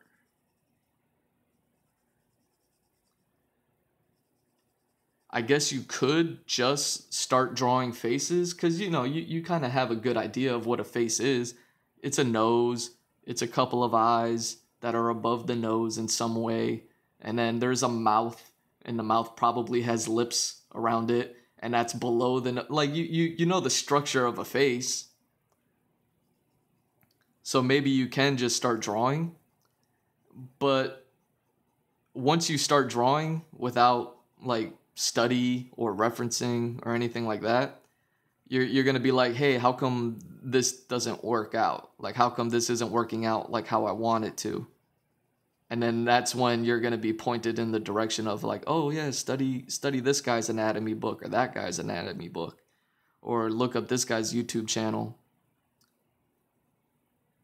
But there's so much out there on anatomy. I don't want to point you to one individual. I think those Andrew Loomis books are perfect to get started because that's where I got started.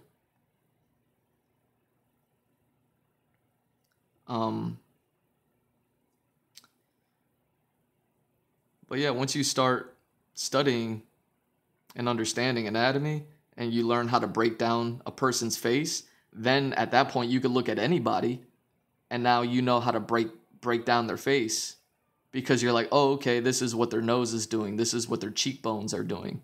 This is what, you know, this is the type of lips that they have. And then obviously it's just practice, practice, practice on top of that.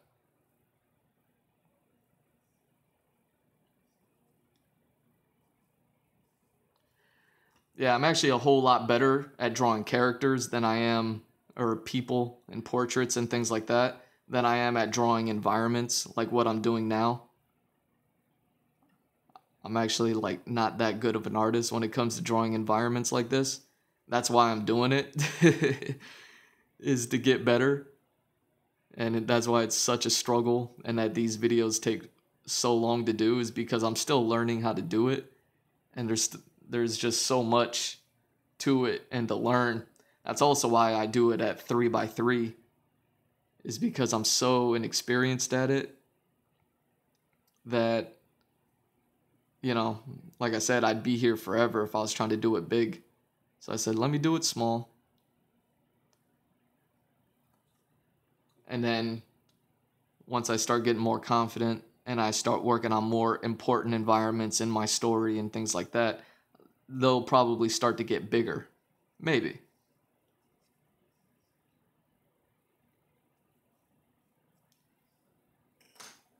Okay.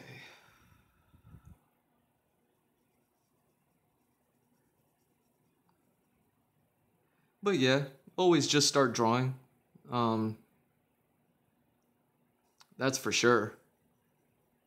You know, if you're just starting, I don't know, you might be the greatest, the most talented person on the planet, who knows? And you can start drawing and then you'll have something good right away. Or, you know, you'll start drawing and you'll hate it and it doesn't look good, and then you might be afraid to show people. And if you're not getting people's opinion, you know, it might even be that much harder to keep it going. But yeah, man, just the most important thing is to just start at it. And if it's not good, you know, don't worry. I've made so many bad drawings in my life. For every one good picture I have maybe 100 really bad ones.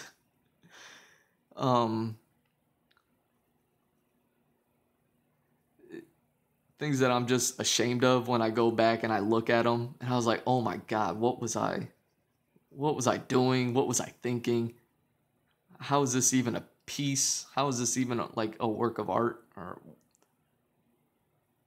like, I'm sure one day I'll look back at these and be like, oh my God, 3 inches by 3 inches. How did I ever think I can get a proper environment concept down on that?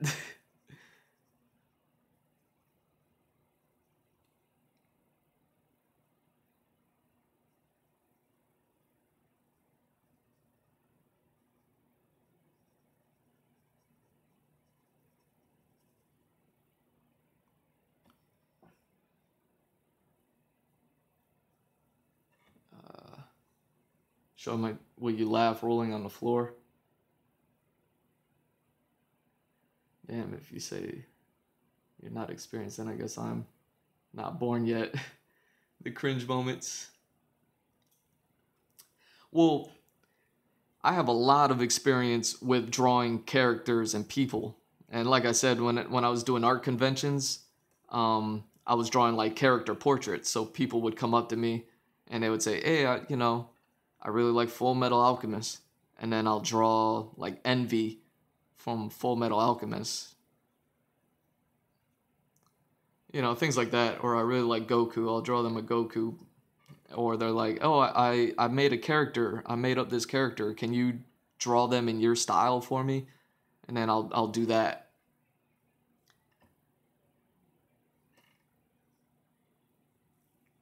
So yeah, I mean, I have a ton of experience when it comes to like characters and things like that.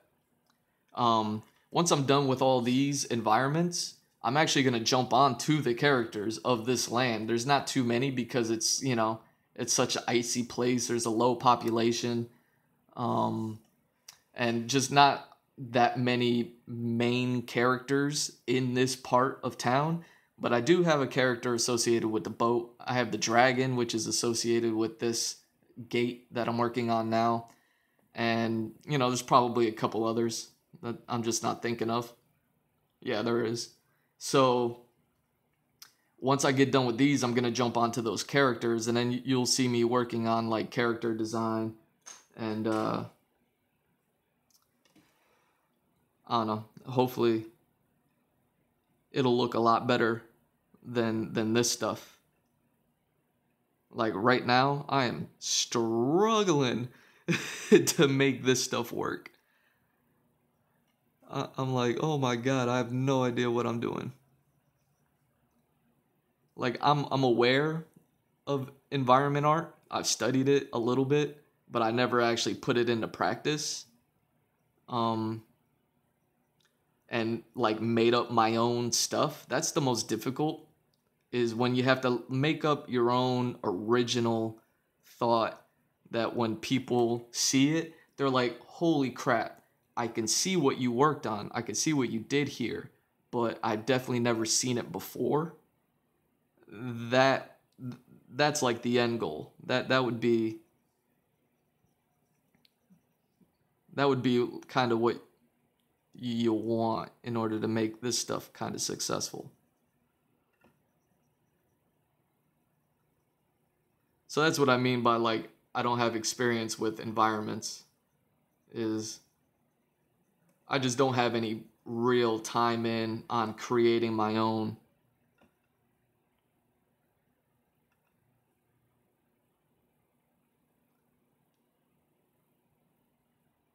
So I'm just like really struggling to make this look how I want it to look right now. Where if I was drawing a character, oh, you know, I don't think there'd be a struggle at all. You know, I have a pretty clear idea of what these characters are. Then it just becomes about fleshing them out.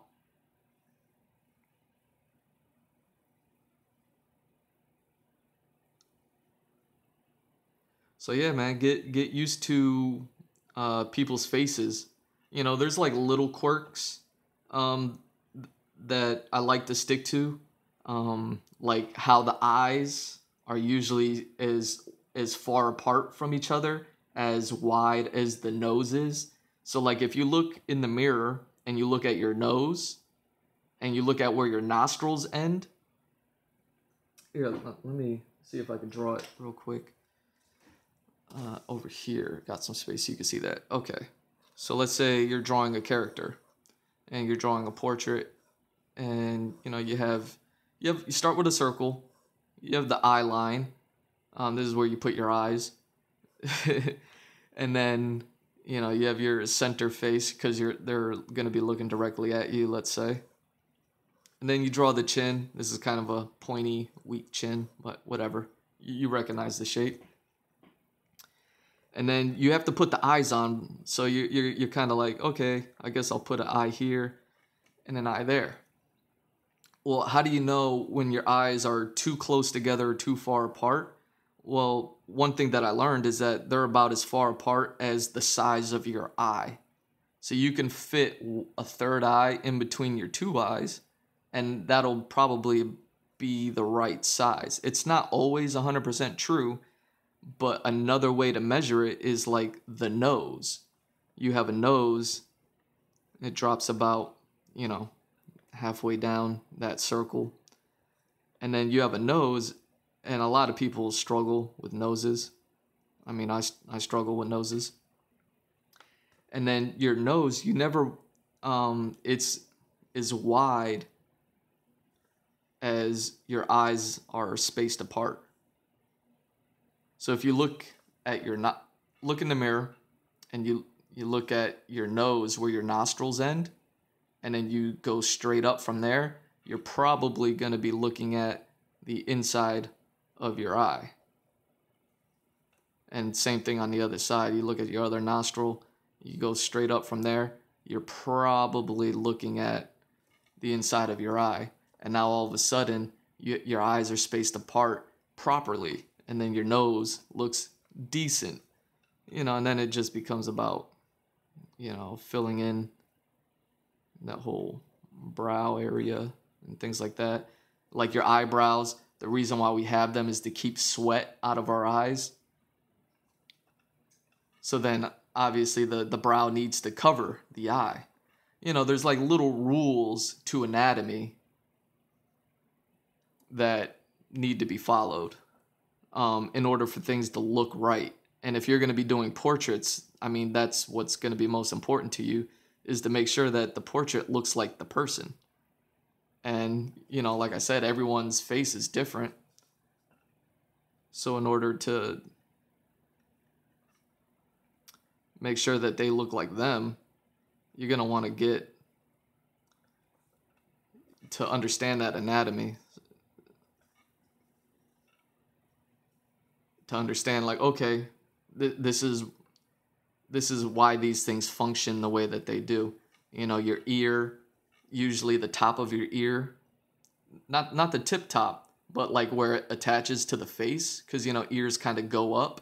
So where they attach to the face, the top of the ear is in line with your eye. And then the bottom of your ear, where it attaches to your face, is usually aligned with your nose. So you have the bottom of your nose here, and then it will droop down. You know, your earlobes droop down. So now you have the top, and it pops up. You have your bottom, it drops down. And then you just connect them one way or another. Some people, they have like big old ears. Some people have like tiny pointy ears. Some people, they don't even have earlobes. You know, you might have an elf ear. You know what I mean? And it sticks way out like that. But in order to create all these things, you know, you kind of have to understand why things are, where they are. And you could do this with anybody's face. I mean, this is somebody with a pointy chin and pointy ears, so maybe it's like an elf or something. But let's say you drew somebody with a long face. So instead of a circle, you're starting with an oval. You still have your eye line, and you still have your middle face because they're facing you. And then let's give them a square jaw, a pointy head with a square jaw. Like, I don't know too many characters like that. So if this is their eye line, and then this is their face, their nose is probably going to drop here, their mouth is probably going to drop here. The ear is still going to be, even though you have this funky bell-shaped head, you know, that's not super anatomically correct, but if you're creating a cartoon character or a caricature of a character, you know, maybe the head is a little bit bell-shaped, so you give them that. The ear is still going to line up with where the eyes are, and then the bottom of the ear is still going to line up to the bottom of the nose in order for this face to make sense to people when they see it. Little tricks like that, you know. Yeah, hell, let's give him a super wide nose. Maybe the nose is bell-shaped too, because he has a bell-shaped head. So now all of a sudden he has this super wide nose, and just like I was saying, the tip of your nostril, you go straight up from there. That's typically where your eyes are going to be. Now let's say this guy has little tiny eyes for whatever reason. Now all of a sudden, even though he has a weird face where it's like, no one has tiny eyes. Oh, sorry, you can't even see it. Sorry. So yeah, I started with an oval shape, eye line, drew a bell-shaped jaw for him, so he has this bell-shaped head, and then just drew a nose line, ear, same rule as the one that I drew down here, where the top of it aligns with the top eye, the bottom with the bottom of the nose. And then, you know, I threw a wide nose on him just for fun, because, you know, we're just making things up here. But still, just like this guy, where the nostrils end here, so that's where the eyes start. The nostril ends here, so the eyes start there. The nostril ends here, so the eye starts here. And even though this is a funky looking character, it kind of looks like, oh, I could see that. I could see this character existing. And I don't know, maybe some weird Frankenstein's monster. And draw some, starting to look like a Titan from Attack on Titan. Maybe this is just his skeleton.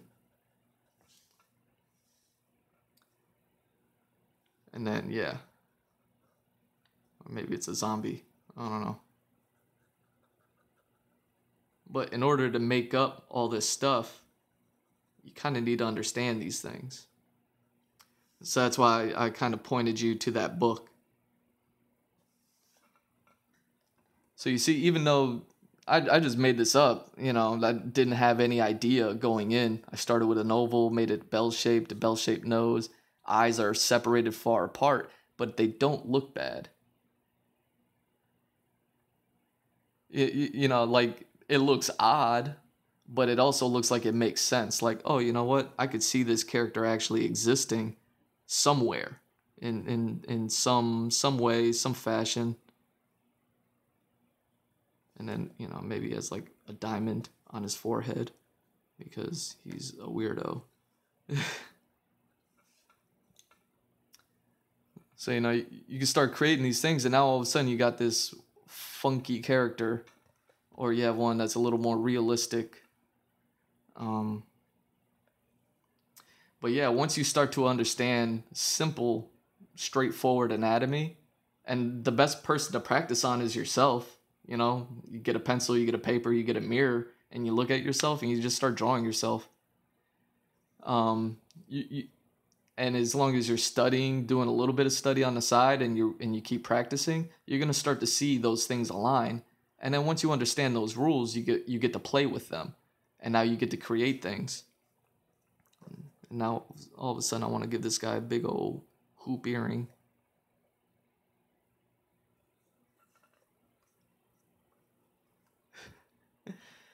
But yeah, then you get to make things up. Oh, here's maybe a goblin. Looks like a villain, something like an AOT character.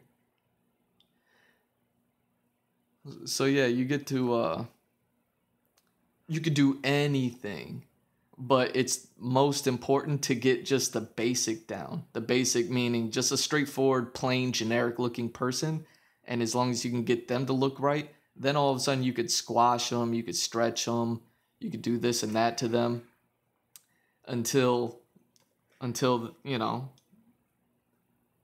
you've created something new and entirely new. Something that I'm seeing a lot these days is there's not a lot of character variation. I think it's a side effect of people, you know, sticking to one character type. You know, they drew one character in their life, and now every character that they draw is gonna look exactly like that one. Where, you know, girls and guys, they all kind of have similar bone structure to them and everything like that. Where if you look at like an old animated movie, you know, old men had a whole different look to them than a young lady.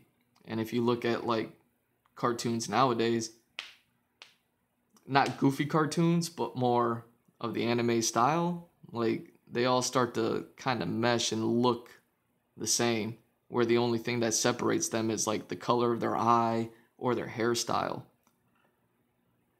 And it's like, man, I really wish people would play and squash and stretch their characters a little bit more. You know, maybe they don't have a neck. Maybe they're just so fat that they don't have a neck or something. I have no idea what I'm talking about anymore. I actually need a drink of water.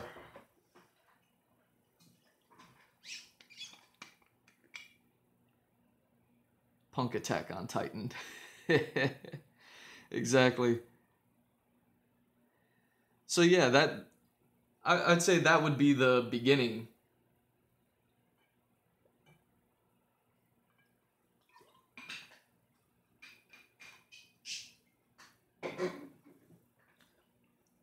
Is understand the anatomy. It's a little daunting, it's a little scary, just because there's so much to it. But I promise you, um, I'm a big fan of this one. There's a samurai who actually existed, once upon a time, and his name is Miyamoto Musashi, or Musashi Miyamoto. I never know forward or backwards, but either way, he's hailed as like one of the greatest samurai that has ever lived. There's tales about him about having 60 battles. And what made him such a big shot was that he survived all of his duels. So samurai would duel back in the day. And, when you played back then, you played for keeps. So you were either living or dying after that. And this guy lived through 60 of them. He took on multiple people. He ended up writing a book about how to, his philosophy and why he was able to win and all these things. And then he wrote, I have that book as well. Let me see.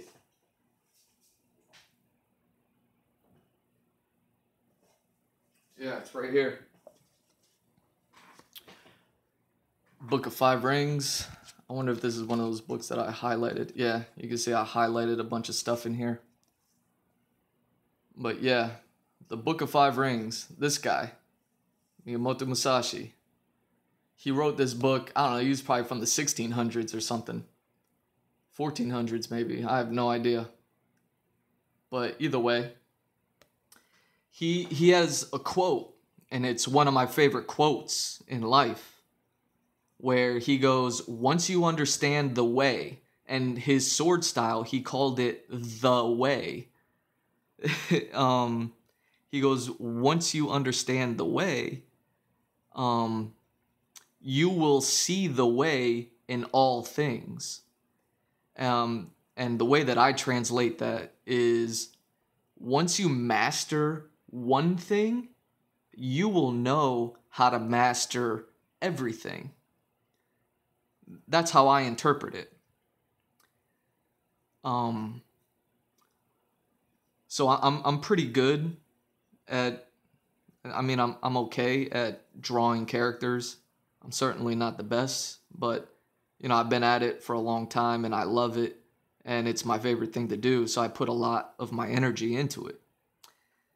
And after I read that book and started to put a philosophy behind my character drawings and portrait drawings and things like that a long time ago, I started to really focus on it and then get better at it.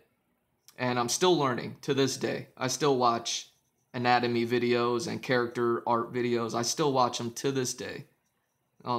You'll never stop learning. But now that you see me working on this, and I'm working on environments and things like that, and they're, to me, they're the best thing I've ever seen, because I've never done them before and they're new to me. But I'm sure there's an environment artist out there who could look at my stuff and be like, you got a long way to go. But the thing that gives me confidence in order to work on this stuff is the fact that I have a pretty good understanding of anatomy and characters and how to create those.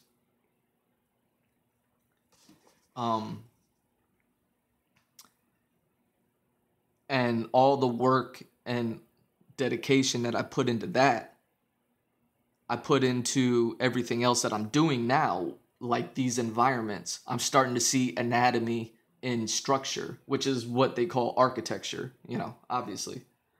I'm starting to see anatomy in animals where, whether you believe in evolution or not, it's kind of hard to argue that the skeletal structure of animals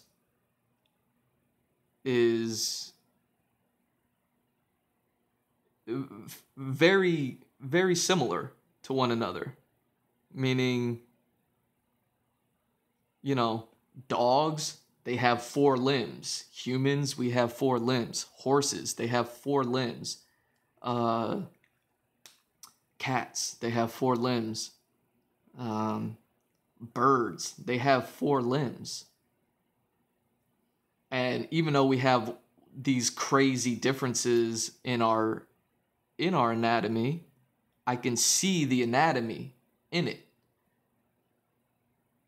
And I have a good handle on human anatomy.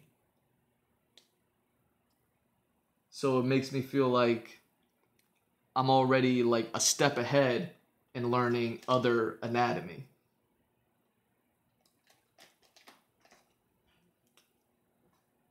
Here we go.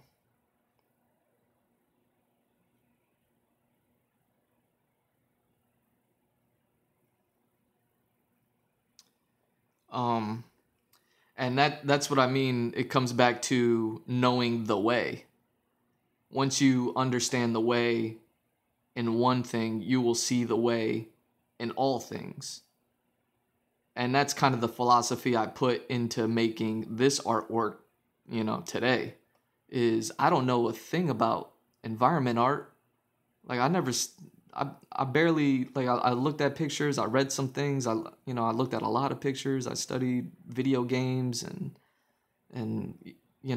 I read a lot of books on like religion and philosophy just because I enjoy their art and want to know like what inspired those sort of things.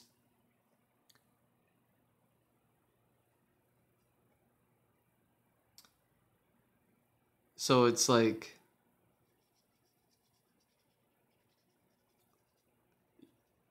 even though I'm sure this isn't the greatest thing that I'll work on, I'm confident in it.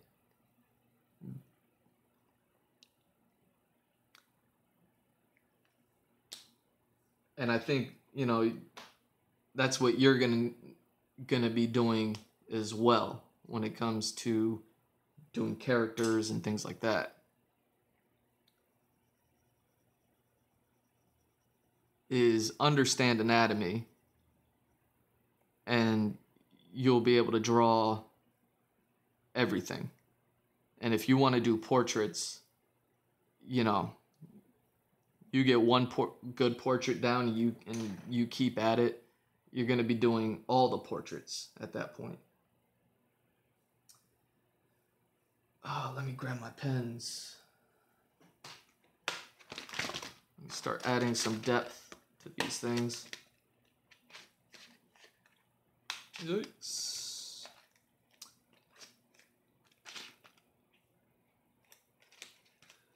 So I got to do some prop designs for this stuff as well. And I don't know anything about props. I met one artist in my life where they did prop design, and I looked at their schedule. I looked at their portfolio. Samurai Jack, Miyamoto Musashi. You're into some old stuff. That's a good interpretation. Thank you. The ways to be discovered in my case. Yeah. But it's not just you. A lot of people have to figure out a lot of things, I guess. So don't feel alone in that, man.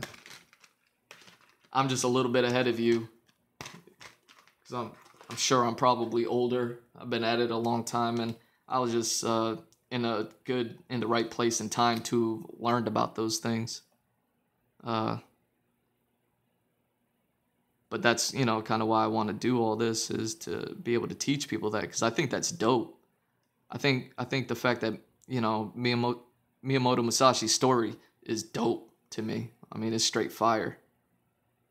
Uh, it's inspiring. Um,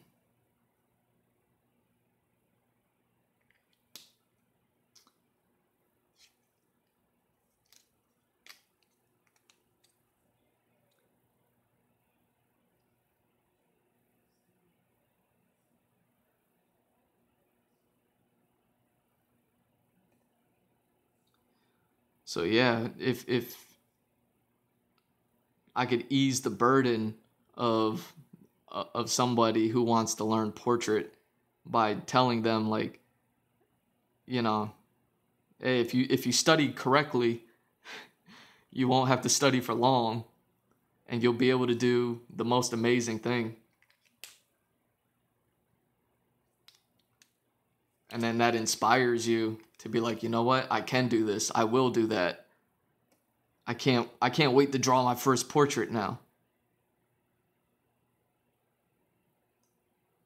Then, you know, I'd feel like I did something right. I did something good.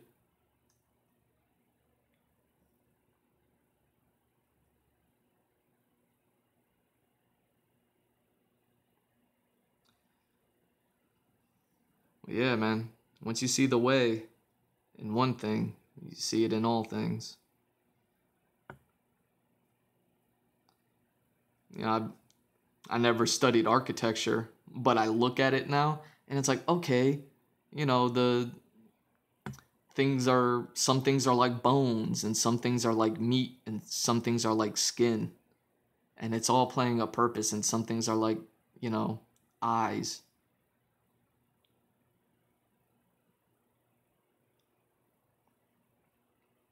And,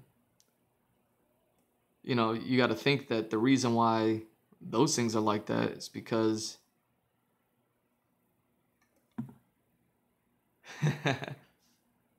oh, I'm 32.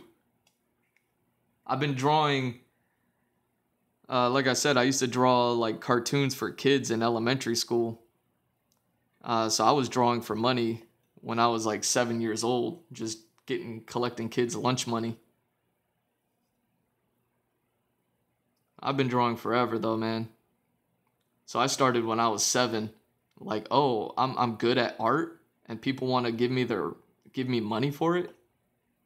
Say less.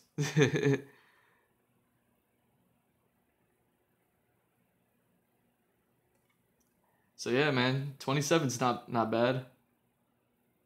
Savage as a kid. uh, maybe maybe I was a little savage. The problem that I had was I didn't have any business sense. I'm a really bad businessman. Good artist. Oh yeah, he could draw some stuff, but try try try running a company, or try making business, or trying to convince people to buy your stuff now that we're all adults and we all have, and you know, at least all my friends have like kids and stuff and bills and responsibility and all that stuff. I guess you're kind of running into that too, of like everyone around you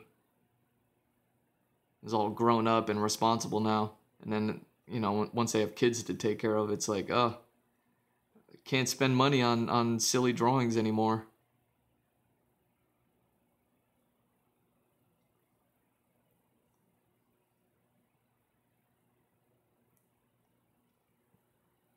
But yeah, it's never too late to start. I mean, the way I see it, you're a step ahead as long as you go in knowing, like, oh, you know what? I'm a little bit behind. You know, there's people like me out there who started drawing 20 years before you. They got a 20-year head start, but as long as you're aware of it, you can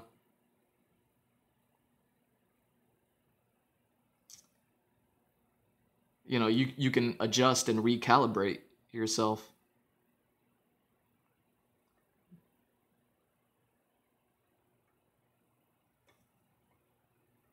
And, since you're learning as at an older age, I mean, you're probably really good at learning at this point since you've gone through like school and stuff like that. And, you know how to learn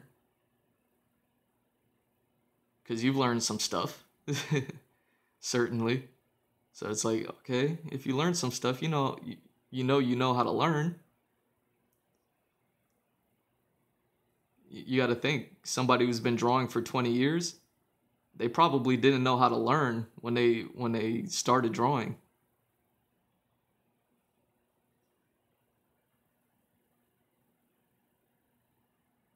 So you could be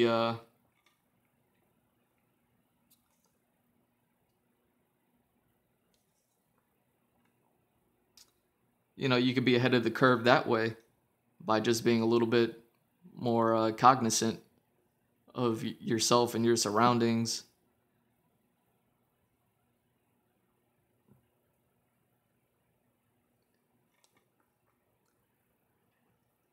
And kind of like, your position on where you stand, where other people, they've been drawing for 20 years. Hey, I used to think I was the greatest artist in the world. And then I went to college and then saw that there was a whole bunch of other artists out there and they're all really great and they all studied other things that I've never studied in my life. And then I had to learn, like, oh, I'm nobody. I'm not only am I nobody, but I don't know anything. I drew for 20 years and it's like what that one smart person said, the only thing that I know is that I know nothing. Once you have one of those moments, it can make or break people.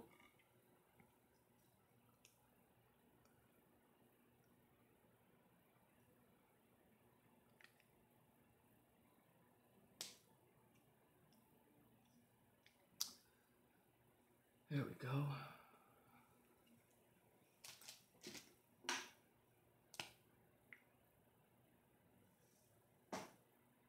Yeah, reality checks, super harsh, man. And this is where I normally start to mess up. I always think I'm going to mess up a picture once I start getting to this part. But this one's not so serious.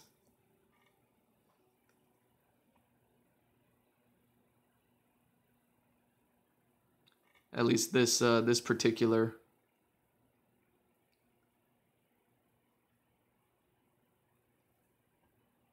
It's not as important in design as some of the other ones were that I was working on. So I might be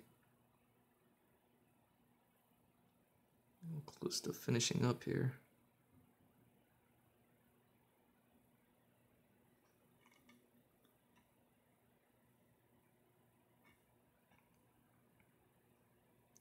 So yeah, reality checks, man.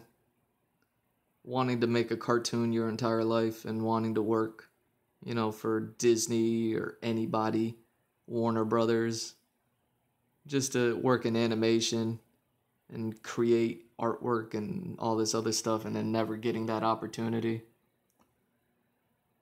It's harsh when you're like, oh, all these other artists, maybe they were better than you, maybe they pulled the trigger faster than you, maybe they knew somebody who you didn't know. Who knows? Life, life just kind of happens and, people get made or broken. I went to school with a bunch of people and I could tell you, we all got an animation degree, but no, I don't see any of them pursuing animation anymore. A lot of them became like photographers, became graphic designers like me. That's why I had to get away from that and start doing this. I just couldn't do it. I couldn't bear it anymore. I love graphic design. I'm glad to have learned it. I think it's great and it's a good profession, but it's certainly not for me. I started to think like, um, you know, I'm putting a lot of my time and energy into it, and it's taking away. It's taking away from my goal and my dream to create the show. That's kind of why I started doing all this. This is kind of like an attempt of like, you know what, man, I just have to go and do it. Like, I know I have a really dope story to tell. I know I've created this really cool world and cool characters, and I know because I'm into the things that I'm into, that and other people are also into those things, that there's a chance. You know, there's maybe a 0.001 chance that other people will be into what I'm creating here.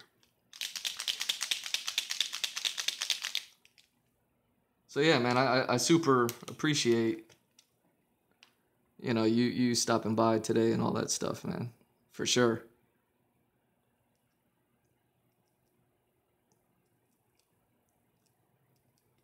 And, you know, letting me letting me ramble on like this, because I mean, this is what I love. This is definitely what I love. This is what I've always wanted to do. I wanted to do it in a different way, you know, where I worked for an animation company, or I worked for a comic book company, or just worked in the entertainment field in any way whatsoever. So that way I can get the experience and the connections, and, you know, and have, and you know, work with a team of people. And then maybe I'd have like some people helping me, where I wouldn't have to learn how to do environment design because I would have met an environment artist. And they would have been like, yo, I really like your idea. And I'd be like, yo, do you think you can do like kind of like the back door to hell that this ice dragon kind of guards? And, you know, the architecture is kind of Celtic, but also kind of West Indian, but also it's like in the snow because it's kind of like in Antarctica. And they'd be like, holy shit, that sounds crazy. And then, you know, things that could have been that just never were. And I was like, I just have to go and do it. So I took my knowledge of characters and then I started working on these environments. Now, it was a few years ago that I started studying environments. Like, I just like went out and looked at a bunch of stuff. All right, that doesn't look bad. And then I just started drawing them and recreating them.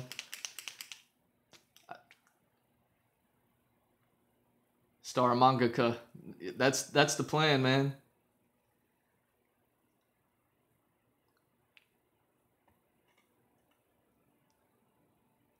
That's the plan. Create the dopest thing, and have people want to be a part of it. You know, it's possible. I support a lot of comic book artists, and like I said, once the Demon Slayer comes out in like a complete collection, I'll definitely go out and get that. And, you know, I don't know how much Dragon Ball Z stuff I've ever bought, and like I've definitely supported these people, so the idea of supporting these artists does exist. I'm a supporter.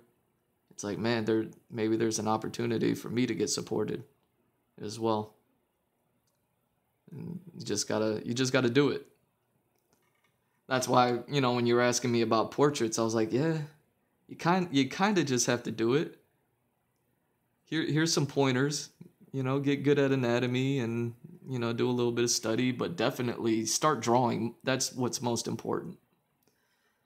Because even if you don't get good at anatomy or you don't study it or whatever, you just, who knows, maybe you have a funky style that people can gravitate towards.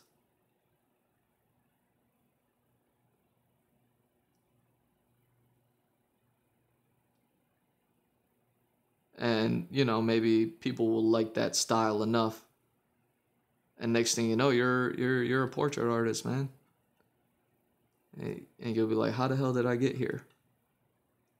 Oh yeah, that one guy. He just told me to start doing it.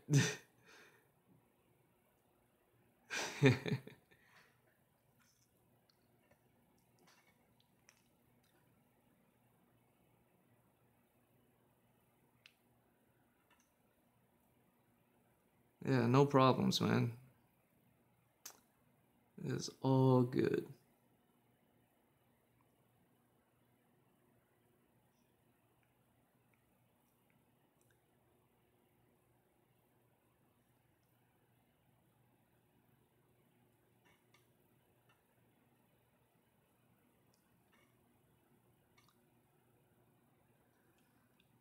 Oh, okay.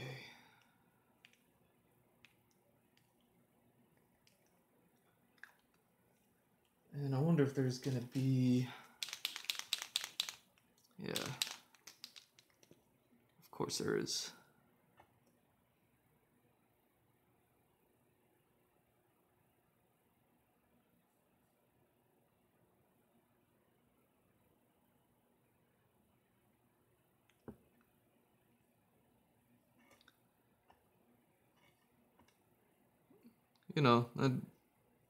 I've studied a whole lot of stuff. And I'm glad to share it.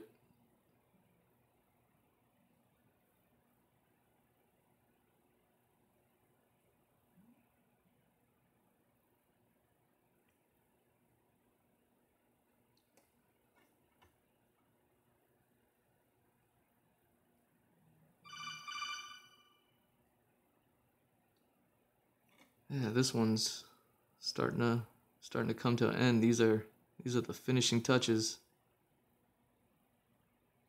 And I will have my gate to hell, the backdoor gate to hell concept done. And I mean, it's pretty much there. It's what I imagined it to be. It's a little more golden than I thought it'd be. I thought it'd be a little more brown. But I mean, all I really wanted was, this kind of waterfall looking thing with these kind of this facial pattern around it, like mouths opening up. And then obviously I have to add the snow just because that's the environment that we're in. So you see, it's like it all just kind of planned itself out. I really didn't have to do much because I did all the back work. That's why once I start getting done with all the production design and production art of this stuff, once I get to the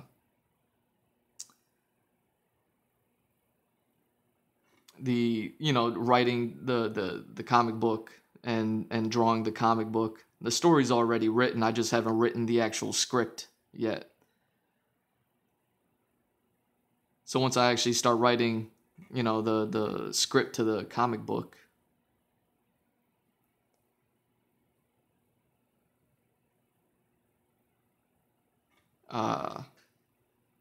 it should be easy, to draw all the environments, draw all the things, draw all the characters and all that stuff because I will have done all this production work for it.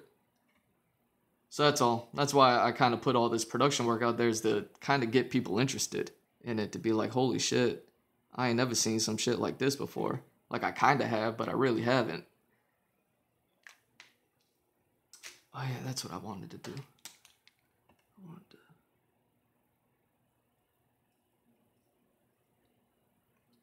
we go.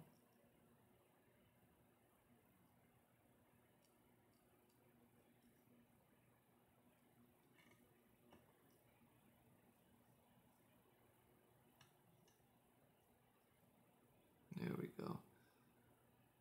I almost forgot about that.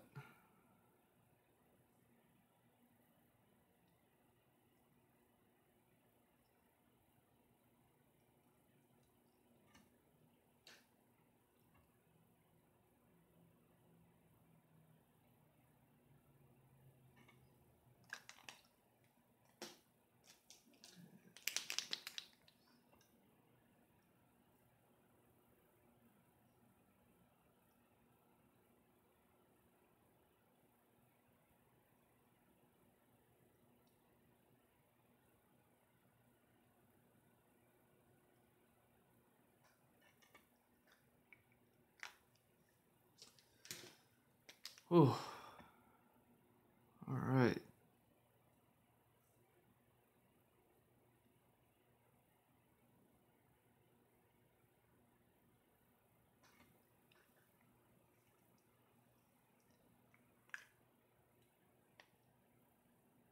It's like the waterfall to Gateway Hell. That's exactly what it is, man. The East Indian part that I really liked was or the part that I was thinking about while I was kind of coming up with this idea was that there's a tale in the Bhagavad Gita, and you know when Vishnu is talking to I forget the prince's name, but then he starts taking all these different forms that he has, and then he's like, now I've become death, the destroyer of worlds. And then when the prince looked at him, and he became like this universal cosmic entity that seemed to be devouring all life, like as if all life was being devoured into it. And that's kind of where the mouth concept came from, was like, oh, it, you know, like these are like four faces that are repeating around it, but they you know, you look at any one of these faces and it's the mouth to those faces, and it's kind of devouring.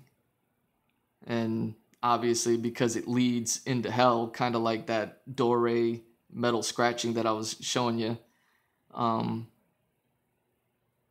you know, that's kind of, this is like the exit point to that whole thing. I got to get better at explaining myself.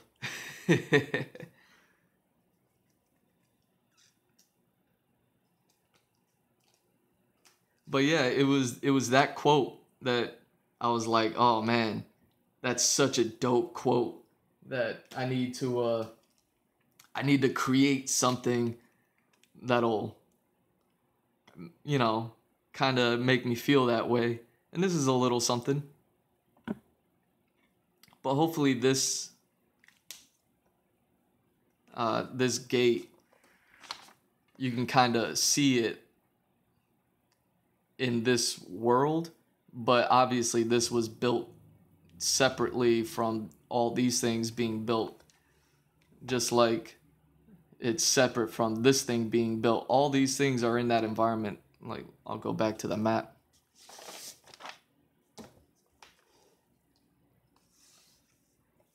So, you know, this gate to hell is somewhere here. Basically, the dragon's resting on top of it, just because obviously that's where the dragon rests, since it's guarding it. But that spaceship thing that I have is this. I just did a close-up of that. And then, you know, the town and the mansions and the saucer kind of ski lift gondola type setting, and the favelas up in the mountains. But it's all in the cold, and it's all in the snow. So that's why all this stuff kind of looks that way. Well, hopefully it starts to establish the different cultures and the regions within this area, and the type of characters that reside in this area. Like, hopefully hopefully it all works out. So that way, once I start telling the story and then my main character comes across these places, you know, there's enough lore there that it makes sense.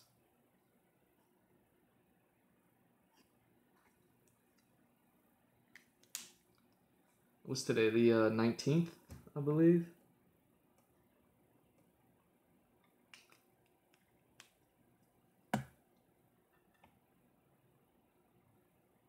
Oh, 2, 19, 21.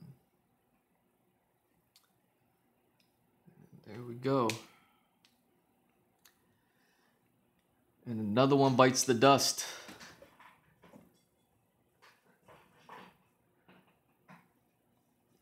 Well, yeah, man. I studied a lot.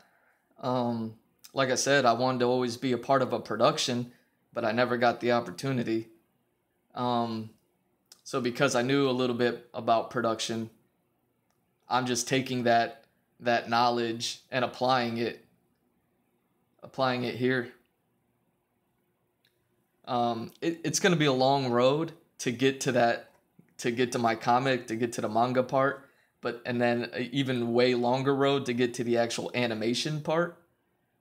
But it's going to be a fun one. If I get to draw stuff like this, it's going to be hella fun. And I got so much more that I want to do that deals with like jungles and forests and monsters and humans and politics and, you know, cities and space and, you know, aliens and dragons. Like there's all, you know,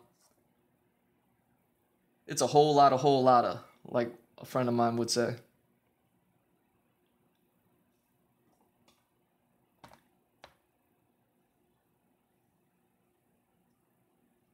It's a lot of information, man. I understand if it's daunting. Yeah, and it's all written out, so you know it's no longer just a figment of my imagination. Now it's actually starting to. It's something that I can actually realize. But yeah, don't be discouraged if you want to do portraits. I mean, the best thing I could tell you is just to start doing portraits. Just start drawing, and then once you realize like, okay, I want to draw, but I want to draw better. Then you're gonna want to study, and then once you start studying, then you're gonna get better, and then you'll be like, oh, okay, and then and then it just goes up from there.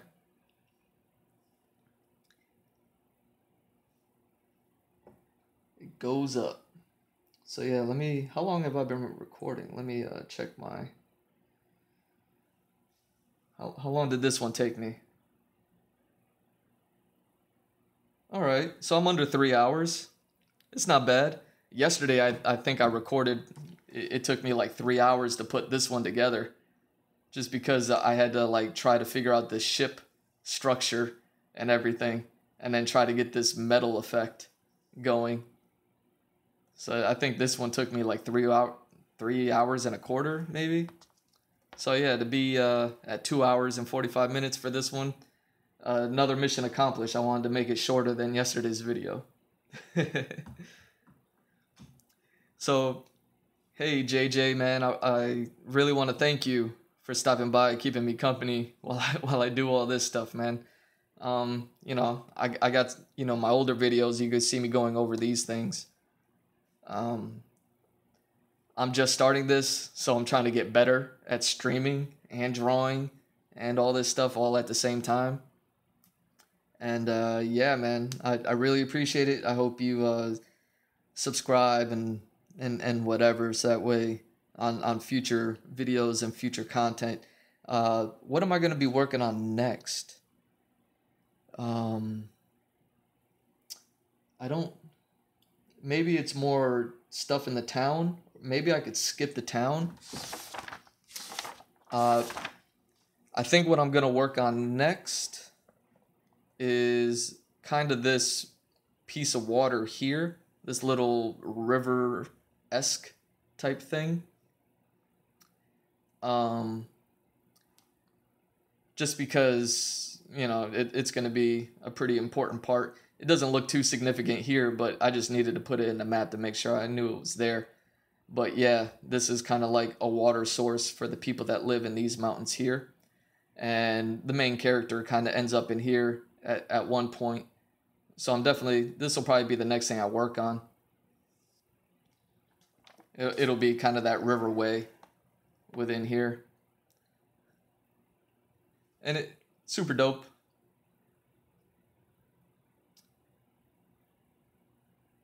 Hey, no problem, man. That's what I'm here for. So, I'm GMrDrew, GMrDrew.art, my website. GMrDrew on all socials. And you've been watching the Andrew Glowczewski Experience, episode 36, The Gate. It's a wild one, man. Thanks for stopping by. I'll see you next time, man. Have a good one, JJ.